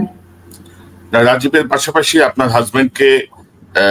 হাজবেন্ডের মৃত্যুটা রহস্যজনক, সেটিরও নিশ্চয়ই সমাধান নিশ্চয়ই বলতে পারি না। আমি রিকোয়েস্ট করবো এয়ারফোর্সকে যে এখনো যদি তারা পারে সত্য মিথ্যা যে কোনো একটা রিপোর্ট আমাদেরকে দিক, আমরা পরিবারে এটা দেখার আমাদের অধিকার আছে। হয় কি এগুলো এই আমাদের বা পৃথিবীর কোন যুগেই এইসব গোপন করা যায় নাই, কখনো এগুলো বের হয়ে এসেছেই। অন্যায় কখনো চাপা থাকে না, কোনো না কোনো ক্লু বের হয়ে আসে, এগুলো জানা যায় এবং নিজের চোখেই দেখতে পাচ্ছেন। এবং ক্যাপ্টেন শাহনাজ, আমি আপনার সাথে কথা বলে খুব অবাক হচ্ছি যে মানে যারা আপনারা প্রতিবাদ করলেন, আপনারা থাকতে পারলেন না, বাধ্য হয়ে বের হয়ে আসলেন, অনেককে হত্যা করা হলো, অনেককে বরখাস্ত করা হলো, অনেককে একটার পর একটা শাস্তি দেওয়া হলো, বিভিন্ন পানিশমেন্ট পেলেন অনেকে, সবাই চুপ। মানে সেনাবাহিনীর যদি এই অবস্থা হয়, তো অন্যদের কি অবস্থা, মানে অন্য জায়গায় কি অবস্থা? অন্যদের অবস্থা তো খারাপ দেখলাম না, ভালো। এই যে ছেলেগুলো একটা মরলে একটা যায়, এটা কোনো সাধারণ কথা না। আমি শুনি নাই, আমি শিওর না যে আমরা সবাই একসাথে দাঁড়িয়ে থাকলে এরকম হবে কিনা। Sorry but not sorry. হ্যাঁ, একটা ছেলেকে মেরে ফেলছে, একটাই যাচ্ছে, পাশেরটা দাঁড়িয়েছে। জেনজি ওরা আসলে ভয় পায় না, আসলে ওরা অনেক প্রিভিলেজ, এটাও ঠিক। যাদের তো মা বাবা আমাদের জেনারেশন, ওদেরকে যে আমরা যে কষ্টটা পেয়েছি গত 20 বছর, আসলে আমরা তো কোনো ন্যায় শাসন দেখি না। এমপির আমলেও দেখি নাই, আমি আমেরিকার আমলেও দেখি, সবসময় দেখেছি চাঁদাবাজি, লুটপাট। হ্যাঁ, আমরা সবসময় ভয়ে, আমরা একটা ভীতু জেনারেশন। কিন্তু ওরা অ্যাটলিস্ট আমাদের ছত্রছায়া থেকে, আমাদের পিঠ দিয়ে আমরা ওদেরকে মানে হয়তো ভালো কিছু শেখাতে পেরেছি দেখে জেনজির এত ভয় নেই ওদের। তারা ভয় পায় না, আসলে পায় না। আমি যখন আন্দোলনে নামলাম না, ভয় পায় না। এবং জেনজির এই ছাত্রদের এই আন্দোলন আমার কাছে মনে হচ্ছে কি জানেন, এটা একটা অলৌকিক কিছু আর কি, একটা অলৌকিক কিছু। আল্লাহ তো সাহায্য আছে, সাহসীদেরকে আল্লাহ সাহায্য করেন, এটা তো আল্লাহর ওয়াদা। এই জেনারেশন যাদেরকে 2009 সাল থেকে মুজিবার চেতনার ট্যাবলেট খাওয়ানো হলো, তাদেরকে সকল কিছু থেকে দূরে সরিয়ে রাখা হলো, একটি পক্ষ যা জানাতে চায় তাই জানলো, কিন্তু ফাইনালি শেষে দেখা গেল যে তারা কোনো কিছুই তাদের মধ্যে কাজ করে নাই। আলহামদুলিল্লাহ। মানে আর্মিকেও এটা প্রশংসা করতে হবে। আর্মি যে জেনজি আর্মি, নতুন প্রজন্মের যে আর্মি, তারা প্রচন্ড ধারণ করেছে বিপ্লবটাকে। তারা বলতে পারেনি, কিন্তু আমরা খবর পেয়েছি। সিনিয়ররাও তো আসলে মানে যে আমাদের মনের মধ্যে তো কষ্টটা ছিল, এবং সবাই আসলে সবকিছু জানতো না, এটা সত্যি, আসলেই সত্যি। হ্যাঁ, কিন্তু এবং আমরা একটু ভীতি, আমাদের জেনারেশনটা আমরা একটু ভীতি এই কারণে যে আমরা এমন ভীতিকর একটা সময় আমরা বড় হয়েছি, যে এই সময়টা মানে যেই সময়টা আমরা ওদেরকে ঠিক ওইভাবে ফিল করতে দেইনি। ওরা ওই ইংলিশ মিডিয়াম করেছে, এখন একটা দুটা বাচ্চা, আমাদের সময় সবার 5টা 6টা করে বাচ্চা ছিল। এত আপনিও মনে হয় আমার দেরি হবে না, আমি 40 হচ্ছি এবার। তো আমাদের সময় যে প্রিভিলেজ আর ওদের প্রিভিলেজটা একটু আলাদা, এবং ওরা দেখা যাচ্ছে একটা বাসার এক মাত্র বা 2 মাত্র বাচ্চার একটা, অনেকে ইংলিশ মিডিয়ামে পড়েছে, অনেকে মানে একটু হলেও তাদের খাওয়া পড়ার চিন্তা নাই। তখন ওদের কাছে আসলে বিয়েগুলো খুব বাজে মনে হয়, যে কেন এমনটা, কেন আমাকে কেন ছাত্র দল এসে আমাকে শোক দিবস করাবে, কেন আমাকে নাচাবে, কেন আমাকে এখানে শোয়াবে। মানে তাদেরকে যেভাবে বাসায় বড় করা হয়েছে, ওরা যখন ইউনিভার্সিটিতে গিয়েছে এবং দেখেছে যে না, থিংস আর নট সেম, তখন ওরা এটা মানতে পারেনি। কিন্তু আমাদের সময় এটা খুব নর্মাল ছিল, আমরা ছোটবেলা থেকে জানতাম যে এরকম হবে বড় হলে। তারা কথা বলতে পারছে না, ফেসবুকে লিখতে পারছে না, ফেসবুক মামলা হচ্ছে, অনেক কথাই তো আসছে। তো এটা একটা আমাদের জন্য একটা ভালো বিষয়। এবং ক্যাপ্টেন শাহনাজ বিশ্বাস করেন, গত 10 বছর ধরে আমি আমার সাংবাদিকতায় বা দেশ ত্যাগ করে আমি রাষ্ট্রদ্রোহের মামলায় 9 মাস জেলে ছিলাম, পরে বাধ্য হয়ে বের হয়ে এসেছি, নাহলে আমিও হয়তো গুম হয়ে যেতে পারতাম, আল্লাহ বাঁচাইছে। কিন্তু ধরেন আমার চেষ্টার একটা বড় জায়গা হচ্ছে সেনাবাহিনীকে জাগ্রত করা আছে। ভাই তোমরা জাগো, তোমরা আমাদের একটা লাস্ট রিসোর্ট, আমরা তোমাদেরকে শেষ করি, মানে মনে করি যে সকল কিছুর ঊর্ধ্বে সেনাবাহিনী। কিন্তু যেই সেনাবাহিনী দেখছি এবার কিন্তু একটা পরিবর্তন আসছে, এবং ইনশাআল্লাহ মানে আমি খুবই আশাবাদী। এটা সত্যি যে গাছের পুরাতন পাতাদের ঝরে যেতেই হবে, আমাদের মৃত্যু আসবেই। বিল গেটসও তার সকল টাকা খরচ করে চিরকাল বেঁচে থাকতে পারবেন না। আমাদের যদি কোনো লোভী বিপথে যাওয়া জেনারেল মনে থাকেন যে ওনার সব টাকার বিনিময়ে ওনার একটা দিন জীবনের হাত বাড়াতে পারবেন, স্ট্রং একটা দিন না, একটা সেকেন্ড, একটা কিনতে পারবেন না। আমরা আলটিমেটলি মারা যাব, এবং জেনজি একসময় ওরা আস্তে আস্তে বড় হচ্ছে, ওরাই সব জায়গায় যাবে আমার আশা। কিন্তু এই যে বৃদ্ধ কুচক্রীর দল ভাঙা, আমি আমার অনেকগুলো ইয়েতে লিখেছি, আমি সম্পূর্ণ অরাজনৈতিক একজন মানুষ। আমি আসলে কোনো দল করার মতো কোনো দল এখানে বাংলাদেশে অ্যাটলিস্ট আমি আমার বড় হওয়ার সময় দেখিনি, কাউকে ফেয়ার দেখি না। কিছু কথা বলতে গেলেই অনেক লুকিয়ে পেঁচিয়ে ঘুরিয়ে পেঁচিয়ে কথাবার্তা বলে। তো হচ্ছে আর্মিতে দেখেছি, সত্যি কথা, আর্মিতে আমাদের প্লাটুন কমান্ডার, টার্ম কমান্ডার আমাদের, নাহলে আমরা হলাম কি এমন করে, নিশ্চয়ই ওনাদের আছে, ওনাদের মানে কিছু কন্ট্রিবিউশন তো আছে। হ্যাঁ, না হলে অফিসার মানে অ্যাটলিস্ট 90% বলতে পারবো। আমি অনেক ভালো ভালো এনসিও দেখেছি, ওয়ান্ডারফুল জেসিও দেখেছি। আমার একটা এনসিওর কথা মনে আছে, কুড়িগ্রামে, তখন তাকে সে মানে অনেক বড় কন্ট্রাক্টর, মানে কথায় কথা মানুষ মারতে পারে, ওর কন্ট্রাক্ট আটকে দিচ্ছে একটা সিএনসিও। বলছে না, এই যে টিম নিয়ে আসছেন আপনি, রোজ যে আপনার যে চাল দেওয়া হয় এর মধ্যে, যে আমাদের ইঞ্জিনিয়ার্স সরি যাদের মানে বস্তু হারা যেসব মানুষদেরকে গৃহায়ন দেওয়া হয়, সেই ইয়াতে ও একা ছিল। ওই দিন রাতে ওরা কন্ট্রাক্টররা নিয়ে আসছে, টিম নিয়ে আসছে, রাত 3টার সময় সে আটকাইছে। সে তার মিটার গেজ বের করছে, ওই মিটার গেজে যে যত মোটা টিম হওয়ার কথা ওইটা আর হয় নাই। সে বলছে তোমার আমি নিবো না, এবং সে ফোন করেছে, আমাদেরকে ফোন করেছে, উঠিয়েছে। এইরকম এনসিও আমরা আর্মিতে দেখেছি, এরকম জেসিও মানে অনেস্ট কি, মানে কিছু দিয়ে আপনি তাকে কিনতে পারবেন না, সে তার ইউনিফর্মকে ভালোবাসে। এরকম কিছু লোক এখনো সেনাবাহিনীতে আছে আলহামদুলিল্লাহ, এবং আমাদের মোরালটা একটু ভেঙে গেছে। আমি বলবো অধিকাংশই এই টাইপের মানুষ, কিন্তু নেতৃত্বে যে বৃদ্ধ পাতারা বসে আছে, যারা ঝরে যাওয়ার অপেক্ষায়, আসলে তারা সারপ্রাইজ করে রাখছে অনেক কিছু। তো ক্যাপ্টেন শাহনাজ, আপনাকে অসংখ্য ধন্যবাদ, আপনি অনেক কথা বললেন। অসংখ্য ধন্যবাদ। এটা একটা ফোরাম আমার জন্য। লাস্ট একটা মিনিট আমি নিতে চাই মেজর সিনহার ব্যাপারে। সে আমার কোর্সমেট। মেজর সিনহা দেশপ্রেমিক, অসম্ভব, ওর ব্যাপারে আসলে বলার কিছু নাই, সবাই অলরেডি তার ব্যাপারে জানে। মেজর সিনহারও হত্যার বিচার চাই, এবং মেজর সিনহার বিষয়টাও কিছুটা ঘটিত, মানে অনেক হাই লেভেল ঘটিত। এটা আমি পরে বুঝতে পেরেছি, এই কারণে যে সে রাজশাহীতে গিয়েছিল, সেখানে বর্ডারে কি কার্যক্রম হচ্ছে সে এটা ডকুমেন্টারি করেছে। সে সিলেটে গিয়েছিল, সেটা ডকুমেন্টারি করেছে। ওখানে যে মানে মাদক ব্যবসাগুলো ইন্ডিয়া আমাদের সাথে করে, ওইটার ব্যাপারে তার কাছে একটা রিপোর্ট ছিল। সেই তদন্ত, সেই রিপোর্ট, তার যে ল্যাপটপ যেটা উখিয়া থানায় নিয়ে যাওয়া হয়েছিল, we want to see that report. যে এই যে দেশের হিরো, হ্যাঁ, সে কেন মারা গেল, সে কেন চাকরি ছেড়ে দিল, তার মতো SSF এর অফিসার সবকিছুতে টপ করা। He wanted to speak just like me. এই কারণে সে চাকরি ছেড়ে এই কাজে নেমেছিল। এবং সামান্য ওসি তাকে গুলি করতে মারতে পারে তখন যখন অনেক উপরের লেভেলের অর্ডার থাকে। এগুলো আমাদেরকে বলে লাভ নাই। অনেক উপরের লেভেল, অথবা সে নিজে এজেন্ট যদি না হয়ে থাকে। সে এজেন্ট ছিল, এরকম শুনেছি, রয়্যাল এজেন্ট ছিল তার গুয়াহাটিতে। আপনি একটু রিসার্চ করে জানতে পারবেন, এরকম শুনেছি, জানি না। কিন্তু সে এখনো বেঁচে আছে কেন? সে কেন এখনো তার হত্যা, মানে তার যে ফাঁসির আদেশ, সেটা কার্যকর হয়নি? কিসের এত অপেক্ষা? এটাকে আমরা এখন দেখতে পাই না। আমি এই রিকোয়েস্টটা করব, আমি রাজীবের কেসটা রিওপেন হোক, আমাদের BDR এর সুষ্ঠু তদন্ত হোক, আমাদের মরাল আমাদের ফিরিয়ে দেওয়া হোক, আমাদের সম্মান, আমাদের ইউনিফর্মের যতটুকু নষ্ট হয়েছে সেটা আমাদের ফেরত দেওয়া হোক, এবং এই বিচারগুলো হোক, এতটুকুই চাইবো। সেনাবাহিনী ভালো হোক, আমি সেনাবাহিনীকে ভালোবাসি এবং এখনো বিশ্বাস করি যে মানে আমার ট্রাম কমান্ডার আমাকে বলতেন যে তোমার ট্রেনিং তোমার ব্লাড থেকে কেউ কোনোদিন নিয়ে যেতে পারবে না। তাহলে তোমার বলতে পারে যে তোমার র্যাঙ্ক নাই, তুমি করেছো, রিজাইন করেছো, এইটা অনেক কিছু বলতে পারে, but can they take the training from your blood? A soldier is always a soldier. তো আমি যেটা মনে রেখেছি, এবং আমার সব কাজে এখনো পর্যন্ত যত জায়গায় চাকরি করেছি, আমি আপনাকে একটা ব্যাগ দিয়েছি, CV দিয়েছি, আপনি চেক করতে পারেন কি কি করেছি। যত চোর বাটপার ছিল ধরেছি, চেষ্টা করেছি, সৎভাবে প্রতিটা স্যালারির টাকা নিতে চেষ্টা করেছি। এবং আপনি যদি বলছেন যে ইউনিফর্মের সম্মান ফিরিয়ে আনতে হলে অফিসারদেরকে সচেষ্ট হতে হবে। এই যে গুটিকয় কালপিট, তাদেরকে আমাদের এখন উন্মোচন করার সময় এসেছে। আমি আশা করবো আরো অনেকেই কথা বলবেন, এখন সাহস করে কথা বলবেন তারা, এবং স্যারদেরও বলবো যে অনুশোচনা করা দরকার। প্রেশারে ছিলেন, ভয়ে ছিলেন, কিসে ছিলেন জানি না, কিন্তু অনুশোচনা করা দরকার, তওবা করা দরকার, একটু চিন্তা করা দরকার।